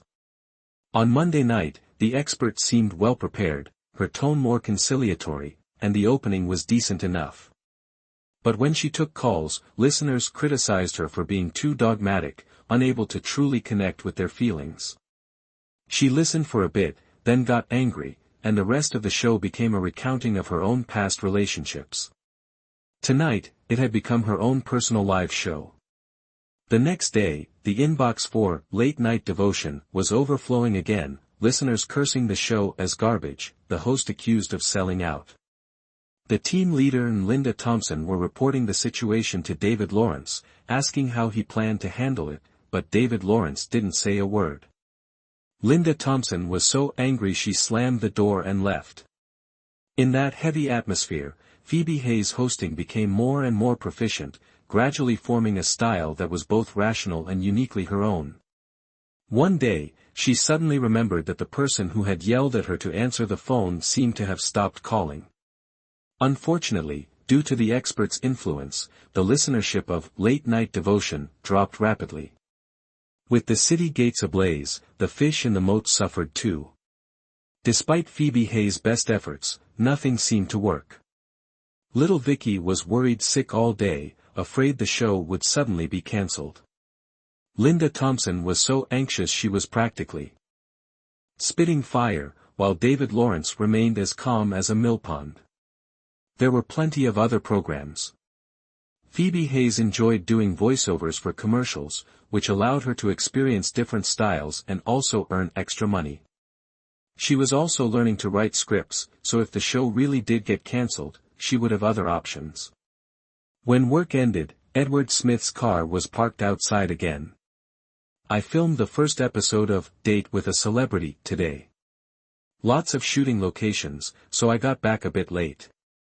Just happened to be passing by. What a coincidence. He opened the car door, smiling. She said, "Oh." Before the recording, she had happened to glance down and seen his car parked outside. She didn't call him out on it, letting him have his convenient excuse. "You used to be the last one home, if I'm not mistaken. Now you have a friend." He wasn't drinking tonight, and the car was moving really fast. Hugging herself, she casually remarked, "Only 4 listeners called in today. Were they calling to talk to you specifically, or just looking for someone to chat with in the lonely hours of the night?" he asked. "It seemed like they wanted to talk to me. But what difference does it make?" She turned to look at him. He smiled faintly. "It makes a big difference. It means Phoebe Hayes is special, irreplaceable. Hold on for another month, and David Lawrence will definitely step in and handle this." "You're that sure? Wanna bet?" "No bet. I wouldn't win against you," she muttered, giving him a sidelong glance. "What have we bet on before?" She stammered for a while, unable to answer, finally deflecting with, "Anyway, you're smarter than me. You were much better than me in school." "That's because you didn't try." Phoebe Hayes, he stopped at a red light, turned, and looked directly at her. "Why don't you ask me why I tried so hard later on?" She shrugged. "The results are right in front of me. You're doing great now." He pressed his lips together silently. Seeing the coolness at the corner of his mouth, she bit her lip and didn't dare speak. They remained silent all the way home, each opening their own door. As she closed hers, she glanced up. His door was already shut tight. The next day, the third day, she returned from work, stepped out of the elevator, his door remained firmly shut. That evening, watering the aloe vera pot, she asked, "Tell me, do you think your owner is angry with me?" "I've thought about it, and I don't think I said anything wrong. He's so famous now, all of China knows him. Didn't he work hard for this?" Water droplets trickled from the aloe vera, soaking into the soil, vanishing in the blink of an eye. Outside the window, a streak of lightning flashed, followed by the faint rumble of distant thunder. Moments later, a drizzle of rain began to patter against the windowpane.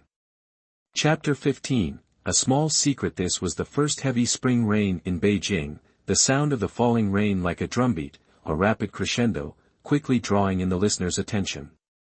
Probably due to the lightning, the TV signal was weak, the screen flickering constantly, the sound cutting out.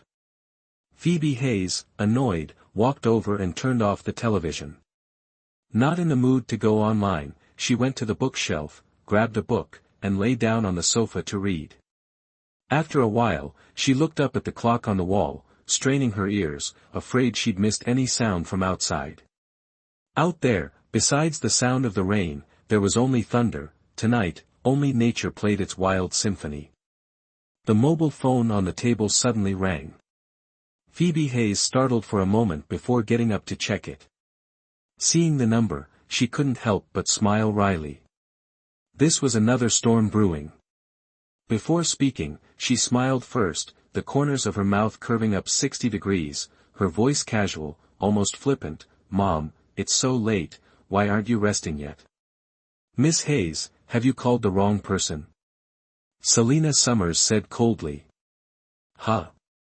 Besides Miss Selena Summers, is there a second person in this world with such a captivating voice?" She stealthily stuck out her tongue. "Phoebe Hayes, stop flattering me, it's useless. I'm asking you, if I hadn't called you first, were you planning to never contact me again?" Selena Summers threw something. Phoebe Hayes heard a bang from the other end of the line and sat down against the table. "Ms. Selena Summers, as a leading cadre of the broadcasting station, you can't just slander people. I just returned to the country, there are a lot of things I need to do. I wanted to wait until my work was settled before reporting everything to you one by one. Can you believe it? Phoebe Hayes, with 2 degrees, a bachelor's in broadcasting and a master's in financial management, has been back in the country for almost 3 months and is still jobless on the streets of Beijing?" Phoebe Hayes, between laughter and tears, pouted. "Is there any mother who hurts her daughter like this? All right, I'll tell you the truth. I found a job, as a radio host. I know, this job isn't very ambitious, it's far from your goals for me, but I'll work twice as hard." Although she knew Selena Summers couldn't see her, she still raised her hand above her head, as if taking an oath. "You've strayed far from my target trajectory." Selena Summers' anger seemed to subside, her shrill voice lowering slightly. "Haha, it's not too late to fix things now, is it?" Phoebe Hayes carefully inquired. "How can I control your affairs? After graduation, I found you a good job, but you said you wanted to go abroad. After going abroad and things started looking up, you said you had to return. Haven't you played enough games?" Selena Summers' words hung heavy in the tense air. "Enough, enough, from now on I'll listen to all your commands," Phoebe Hayes pledged. Selena Summers sighed deeply. "If I'd known you'd cause me so much worry, I should have strangled you at birth. Secretary Sue, murder is punishable by death. No more rambling. If you still want to pursue this broadcasting path, contact Uncle Clark Fong tomorrow, his home number is the same. For now, take this temporary job, and he'll arrange something for you later. He was asking about you just yesterday." "Yes." Phoebe Hayes quickly agreed, fearing her mother's continued lecture. "Remember to buy a makeup set for Aunt Trainer. I'm going to Beijing for work next month, and I'll arrange a dinner with your uncle then, you must be there too. It's not really appropriate for me to go." "Why not? How fun is it to be a third wheel?" "Haha, Mom, good night." Without waiting for Selena Summers' reply, she hung up. If she guessed correctly, Miss Selena Summers must now have eyes like bullets and a flushed face, which, if not anger, was surely embarrassment. Where there are people, there are secrets. One year, while Phoebe Hayes was studying at Beijing Communication University, Selena Summers, through an election, became the first female mayor in Qingdai's history. Phoebe Hayes' father, Charles Hayes, was Qingdai's Minister of Telecommunications. Growing up in the government compound, Phoebe Hayes knew that if she wanted to play with other students, she had to lower herself 1,000 times, otherwise, she would be ostracized. Charles Hayes told Phoebe Hayes, if you and another person achieve the same accomplishment, they will encourage the other person, while you will be suspected of relying on your parents' connections. Selena Summers said, this society is very complicated. You are an ordinary girl, and the boy who likes you for who you are. But if you are the child of a powerful family, maybe he likes more than just who you are. Phoebe Hayes never mentioned her parents in front of her classmates, not even to Oliver Bennett or Lily Harper. Selena Summers and Charles Hayes didn't take Phoebe Hayes to register at Beijing Communication University. She found her way to Beijing alone, and Michael Clark picked her up at the airport. Michael Clark was Selena Summers' first love and boyfriend. They were classmates at Peking University. After graduation, Selena Summers passed the exam to become a secretary in the Qingdai government office, while Michael Clark became an editor at CCTV. They met infrequently and were often apart, busy with work and without time for long-distance love. A year later, they amicably parted ways but stayed in touch. It wasn't love anymore, it had blossomed into friendship. Selena Summers appeared delicate and gentle, but she was strong and bold in her work. Her high-pitched voice was hard to believe coming from such a slender frame. Charles Hayes often jokingly said she didn't need a phone. She seemed to have a brighter future than Charles Hayes, but in front of him, she was all woman, often crying over work. Charles Hayes would gently coax her and thoughtfully analyze the situation, bringing her back to good spirits. This gentle, feminine side naturally emerged in Michael Clark's presence. Michael Clark, a thoroughly modern man in both attire and mindset, and his wife had chosen not to have children. He was currently a news channel producer at CCTV. Michael Clark treasured Phoebe Hayes. Aware of his annual recruitment visits to Beijing Communication University for CCTV, Phoebe Hayes would caution him, Uncle Clark, you absolutely must pretend you don't know me. Michael Clark inquired why. Phoebe Hayes, her brow furrowed, earnestly replied, I don't want special treatment. Michael Clark chuckled, acquiescing, but still ensuring discreet support where necessary. Phoebe Hayes had only asked one favor of him. During her third year of university, she rushed to his home one evening, seeking his help in securing a job in Beijing. CCTV's finance channel was revamping its programming, seeking a fresh, sweet, girl-next-door type for their morning news. Michael Clark submitted her application. The interviews and auditions consumed weeks, impacting her time with Oliver Bennett. When questioned, she'd cryptically respond, don't ask, it'll be a surprise. She'd never worked so hard, practicing scripts until dawn, spending half her days in the library, studying even during meals, enduring makeup-induced skin allergies, yet persistently reapplying layer after layer. The job confirmation arrived in the spring of her fourth year. Phoebe Hayes kept this joyous news secret, knowing CCTV had long considered Oliver Bennett. She wanted to share everything with him upon his own acceptance, then take him to Qingdao to meet her parents. Much later, Phoebe Hayes discovered Oliver Bennett also harbored secrets. Sadly, she never reached the day to reveal hers. She regretfully informed Michael Clark of her decision to decline the CCTV position. The man who'd always indulged her turned cold, sternly rebuking her capriciousness. She sat on his sofa, weeping, lips bitten, yet resolute. How could she face Uncle Clark now? Phoebe Hayes sighed softly, glancing up at the clock. It was already 10 p.m.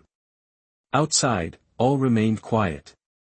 She put down her book, retrieved her pajamas, and headed to the bathroom.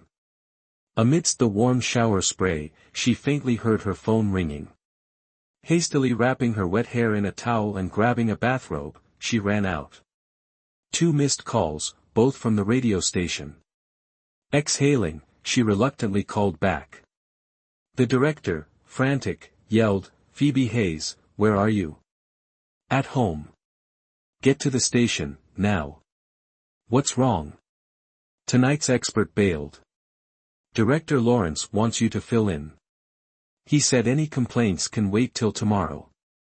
Get a cab. I'm about to jump off a building. Phoebe Hayes hung up the phone and hurriedly changed her clothes, rushing downstairs. Downstairs, it was a vast ocean. The rain came down thick and fast, the small umbrella was basically useless, covering her head but not her legs. After just a few steps, her pant legs were so soaked that it was hard to lift her feet. She finally made it to the complex gate, waving her hand like a branch in the wind, but taxis just whizzed past. Phoebe Hayes looked around, wondering if it was too dark for people to see her, and just as she approached the bus stop, a car stopped at the complex gate. The words CCTV were on the side of the car. It was a direct broadcast vehicle. Instinctively, Phoebe Hayes retreated behind a billboard. The car door opened, and Edward Smith jumped out, holding a large black umbrella. He turned and waved to someone inside the car, and was about to close the door when, "Edward, wait." Another person darted under the umbrella, standing up straight with a gentle smile. "You forgot this." Anna Carson smiled triumphantly at him, holding a paper bag. He chuckled and shook his head. "I'm completely out of it." "Thanks, Anna. You really aren't coming with us for late-night snacks?" Anna Carson pouted reproachfully. "I still need to digest this stuff. You guys go ahead. See you at the station tomorrow." He patted the paper bag and thoughtfully tilted the umbrella towards the car door. "All right, see you tomorrow." Anna Carson turned, unexpectedly slipping and falling towards the downpour. "Careful." Edward Smith reacted quickly, catching her. She lost her balance and tumbled into his arms. "Are you okay?" He waited for her to regain her footing, carefully stepping back, even though half of his body was now in the rain. "Not exactly my most graceful moment," Anna Carson said, pressing a hand to her chest, embarrassed, her eyes stealing glances at him, her heart pounding. "A perfect picture," he said warmly, looking at her. "A rare sight of Editor Ka being lovey-dovey, too bad I didn't get a picture." Inside the car, the photographer stamped his foot and squeezed his wrist. A burst of laughter came from inside the car. "Miss, where are you going?" A taxi slowly stopped in front of Phoebe Hayes. Phoebe Hayes pulled her gaze back, noticing someone already in the back seat. "I'm going to Chengdu Radio, could I share the ride?" The driver nodded. "It's just a small detour, hop in." Phoebe Hayes shook the water off her umbrella and squeezed into the car. "Damn it," she muttered under her breath. The person next to her asked curiously, "Damn what?" Phoebe Hayes turned her face towards the window. "This stormy weather, it's just awful." Right. Makes getting around a real pain." The driver, sitting in front, chimed in, "I wish it stormed every day, I'd make a killing." Chapter 16, Rain Song. Because of the rain, the thoughtful driver pulled right up to the main entrance of the radio station. Before the car even fully stopped, the program director rushed out from the security office and pulled Phoebe Hayes out. "I've been on pins and needles all night. If you were a few minutes later, my weak heart wouldn't have been able to take it." The director's eyebrows were furrowed into a single line. Phoebe Hayes's hair was still damp, her pants soaked, and even her flat shoes were squelching uncomfortably. "Director, can I at least get a towel to dry off a bit first? We still have half an hour before airtime." The team leader stopped, turned around, and only then noticed Phoebe Hayes's disheveled appearance. "Go, it's not your first time leading. No need for the regular meeting. Go tidy yourself up, be careful not to catch a chill." "Ms. Hayes." Little Vicky, hearing Phoebe Hayes's voice, ran out of the office giggling, hands hidden behind her back. Upon reaching Phoebe Hayes, she suddenly presented her hands, "The flower shop just delivered these for you." Little Vicky thrust a bouquet of sunflowers into Phoebe Hayes's hands. Sunflowers, each bloom facing upwards, indescribably beautiful. Phoebe Hayes blinked a few times, pulling out the card inside. Good work. The few words, written in a firm, beautiful hand, exuded masculine energy. Of the few men she knew, only one seemed both unattainably aloof yet capable of such meticulous care. Phoebe Hayes held the bouquet, a warmth spreading through her. No name. Is it from a boyfriend or a fan? Little Vicky peered curiously. Phoebe Hayes looked up, about to speak, when she saw Linda Thompson and another woman hurrying towards them. Seemingly coming from a party, both were exquisitely made up and dressed in elegant gowns. The Beijing spring night held a chill, exacerbated by the rain.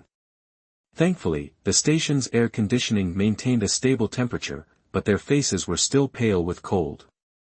Somewhat unexpectedly, the woman with Linda Thompson was Daisy Foster, the Huaqing chairperson, whom David Lawrence had introduced her to earlier. Daisy Foster, upon seeing her, startled slightly, then smiled and nodded. What happened? Linda Thompson asked, her voice tinged with alcohol. Tonight, during the meeting, we were discussing listener feedback when we somehow offended the specialist. She slammed the table, declared she wouldn't take the blame, and stormed off. No one could stop her, she wouldn't even answer her phone. I had to call Director Lawrence. Little Vicky looked fearfully at Linda Thompson, her voice trailing off. Linda Thompson lowered her eyes, her voice cold. I know. And what are you doing? A situation this urgent, and you're not preparing, but standing here admiring flowers and joking around. Little Vicky began, indignant. Phoebe Hayes gripped her arm, giving her a subtle wink. We're going right now. Little Vicky, grab the manuscript and get me a towel and a glass of water, please. Miss Hayes, you're quite the prize, aren't you? Linda Thompson sneered, staring at the sunflowers in Phoebe Hayes's hands. Why not roses? Perhaps it's not meant to express romantic love. Phoebe Hayes suppressed her anger.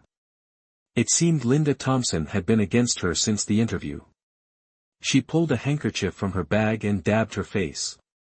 The card in her hand slipped, falling to the ground. As she bent to retrieve it, a pale hand reached down first. Such elegant handwriting, Daisy Foster said with a smile. Linda Thompson glanced at the card, her plump face twisting in a grimace. Phoebe Hayes's eyes twitched. If looks could kill, under Linda Thompson's dagger-like stare, she'd be dismembered. Casually lowering her head, she said, I have a show to do. Excuse me. She left the bouquet on the windowsill, the card untouched. You. Linda Thompson pointed behind her, trembling. Lin, calm down. Don't make a scene in front of the staff. The flowers aren't anything special, just a thank you for saving the day. I often give gifts to staff who work overtime. Daisy Foster gripped her arm, shaking her head. Linda Thompson's eyes reddened. I'm her superior too. He spent the whole evening with me. If he wanted to give flowers, he could have given them to me. It's not like I'd begrudge a bouquet. It's not the same. He's the station director. I don't believe it's that simple. A frantic glint appeared in Linda Thompson's eyes. I'm going to find him and get to the bottom of this. Lin, doing that will make him think you're deliberately picking a fight. You can't be so direct with men. You. Linda Thompson cut her off. I'm not you. I'm not going to play the fool and wait around like some lovesick idiot. Lin. Daisy Foster yelled. Linda Thompson realized she'd spoken out of turn and clamped her mouth shut. Do you want to stay here, or come with me? Daisy Foster asked. Are you mad at me? Linda Thompson anxiously clutched Daisy Foster's hand. No. I think you should stay here. With that, Daisy Foster turned and walked away. Linda Thompson hesitated, but eventually followed. Outside, the heavy rain fell in white sheets, the wind swirling like a frantic melody. As the broadcast ended, Phoebe Hayes left the studio, her nose stuffy, her throat scratchy, longing for home and sleep. Little Vicky, her back turned, was likely whispering sweet nothings to her boyfriend on the phone. Her body shaking with laughter. Phoebe Hayes didn't disturb her, quietly slipping past. The rain persisted, though much lighter now. Puddles lined the streets, and she carefully navigated around them, hurrying across to the bus stop opposite. Someone was already there, holding a large black umbrella. Oh. Looking up, she was startled. "What are you doing here?" Edward Smith shrugged. "The air is so fresh right now. Like pure oxygen. And it's so peaceful. A whole bus stop to myself, room to stand or sit. This kind of luxury is rare in Beijing." Responding to his unprompted monologue, Phoebe Hayes rolled her eyes, took a deep breath of the crisp, cold air, and turned away, a slight curve to her lips. They didn't have to wait long. A taxi quickly arrived. They both sat in the back, an arm's length apart. Like co-conspirators sworn to secrecy, they remained silent throughout the journey. Stepping out of the taxi, her nose suddenly itched, and she turned away, sneezing a few times. At the elevator, she bent down to get her key. He watched her, his face creased with concern.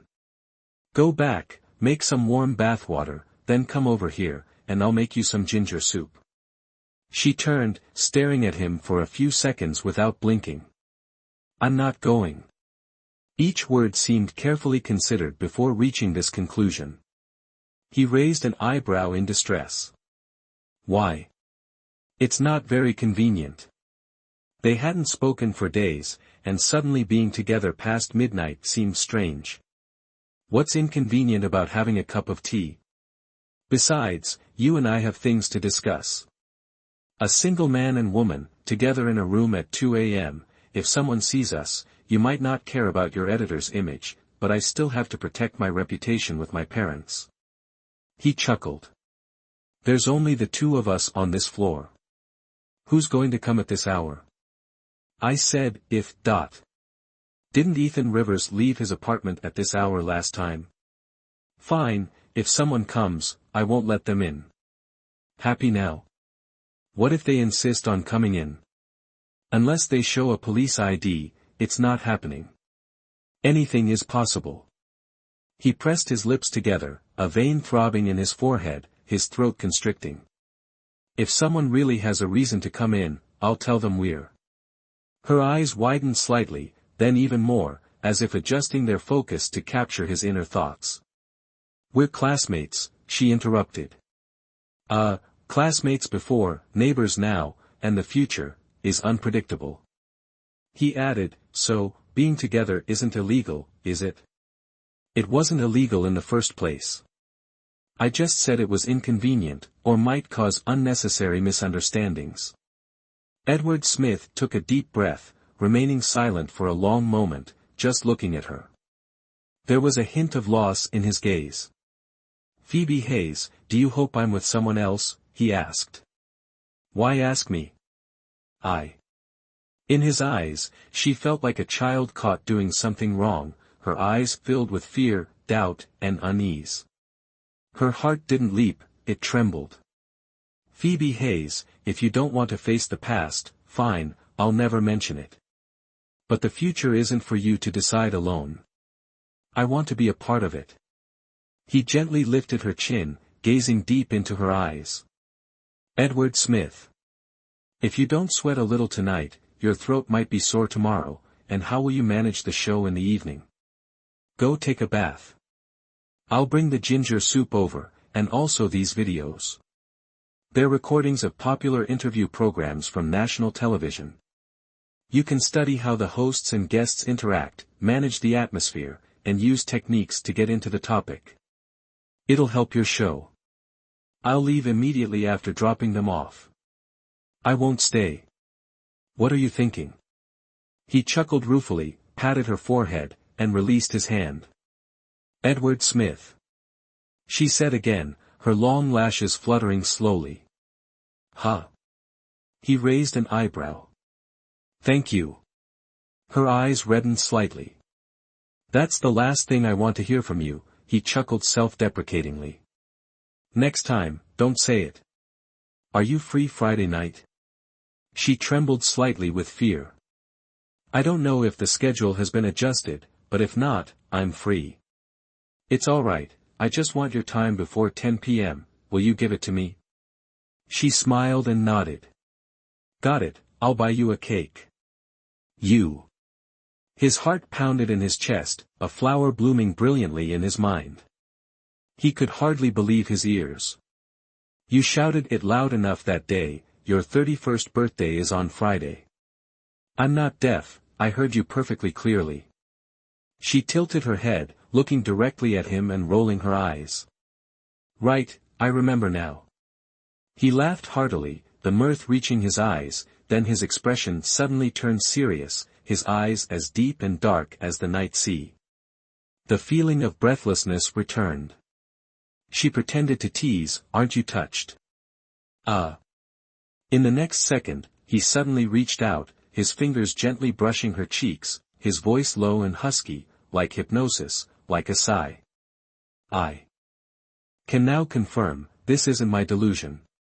Chapter 17, No Rainbow After the Rain Friday. After days of overcast skies, the weather finally cleared. Bright sunlight streamed onto the streets. Through the large window of Teddy's bakery, Phoebe Hayes felt the air was so clean she could almost see the invisible heat rising from the few blades of grass in front, giving the street scene across the way a dreamy quality. Sometimes, when I was abroad, I dreamt of opening a shop like this.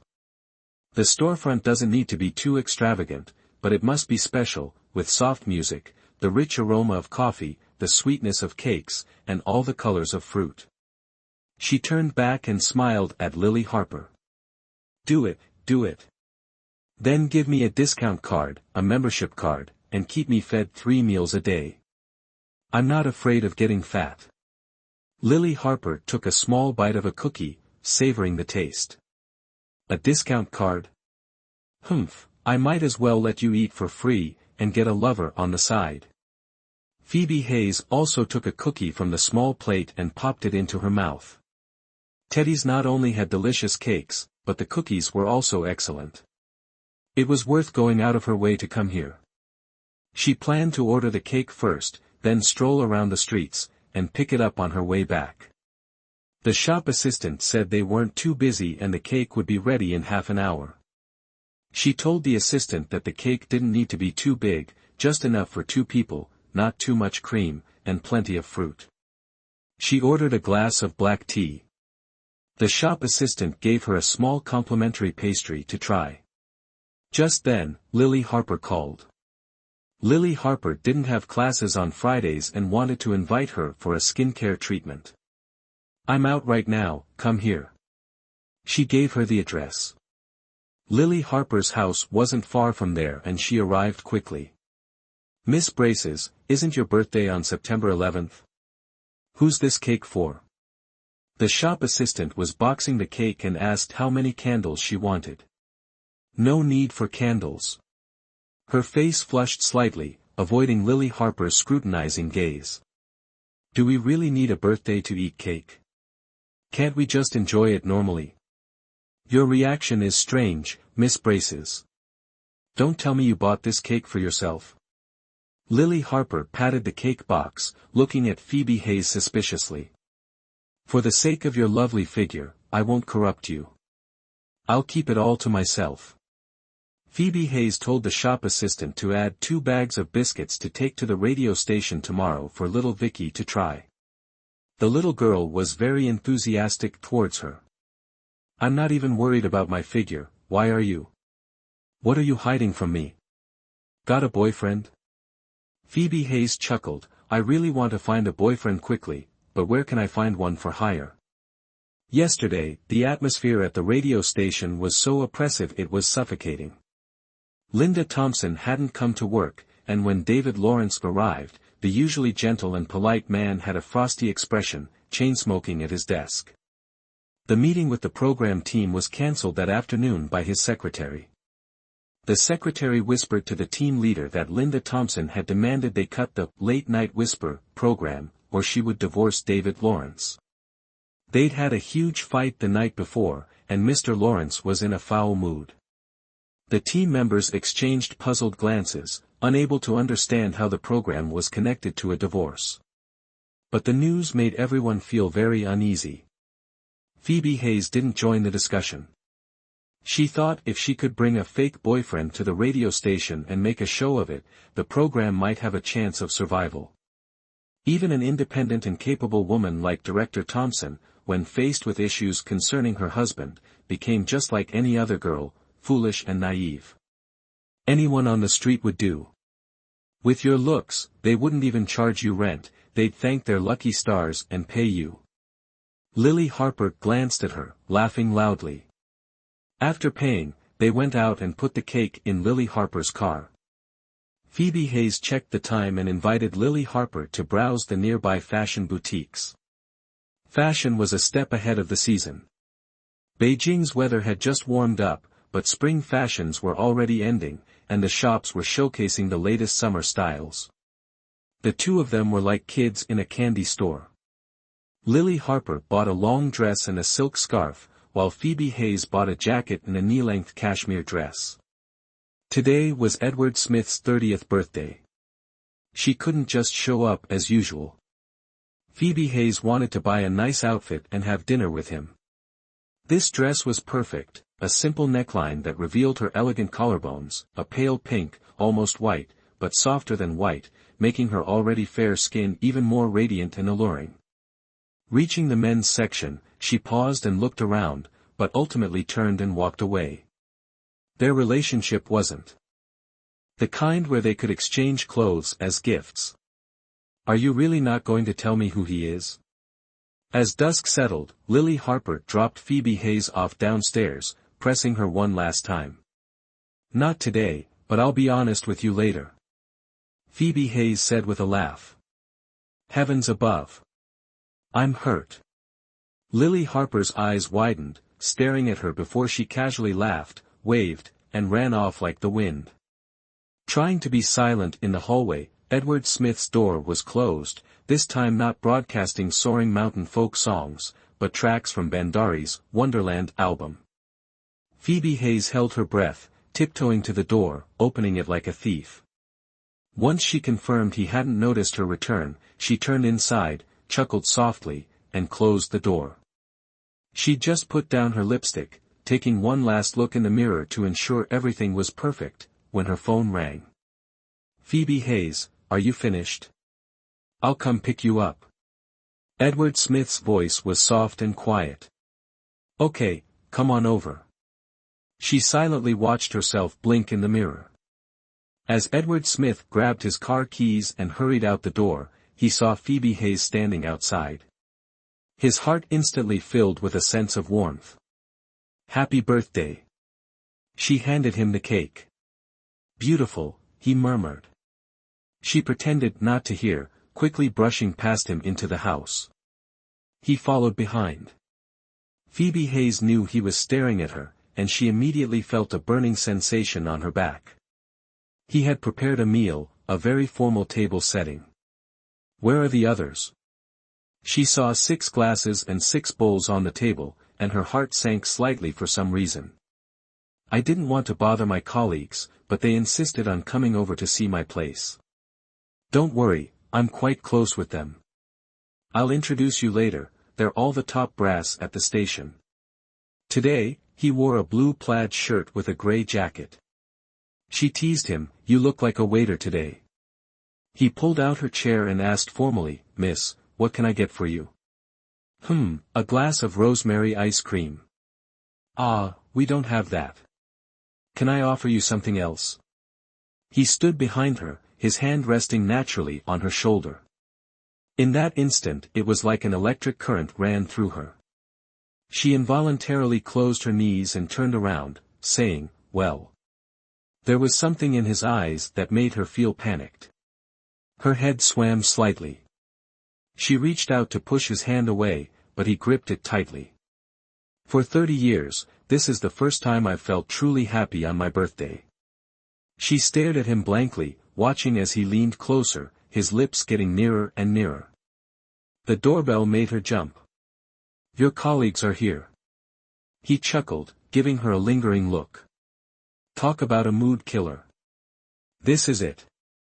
He reluctantly went to open the door, and she silently breathed a sigh of relief.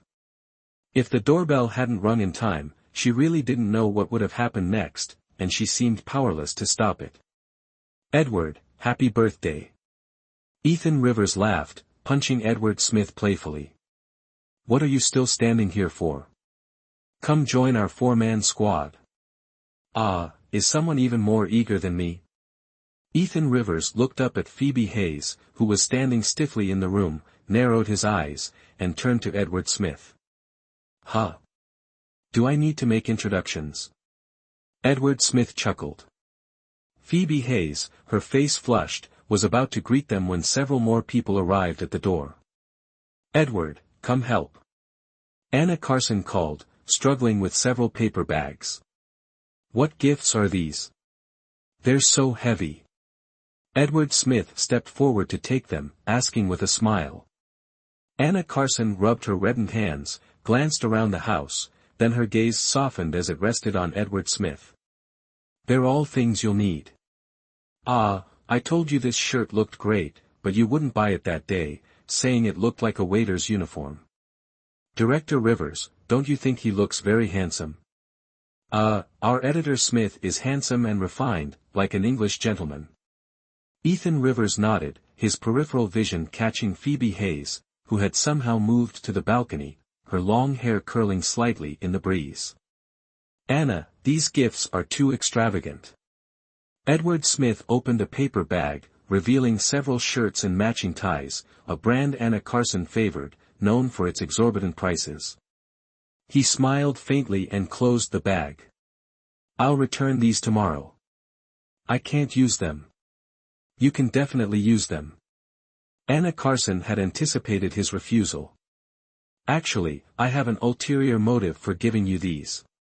Your clothes are all the same, so I never dare to dress up when I want to coordinate with you. When I bought these, I also got myself a few matching outfits so I can satisfy my little vanity when we're on air. Now, you don't feel pressured, do you? Edward, Anna put so much thought into this, it's not right for you to refuse.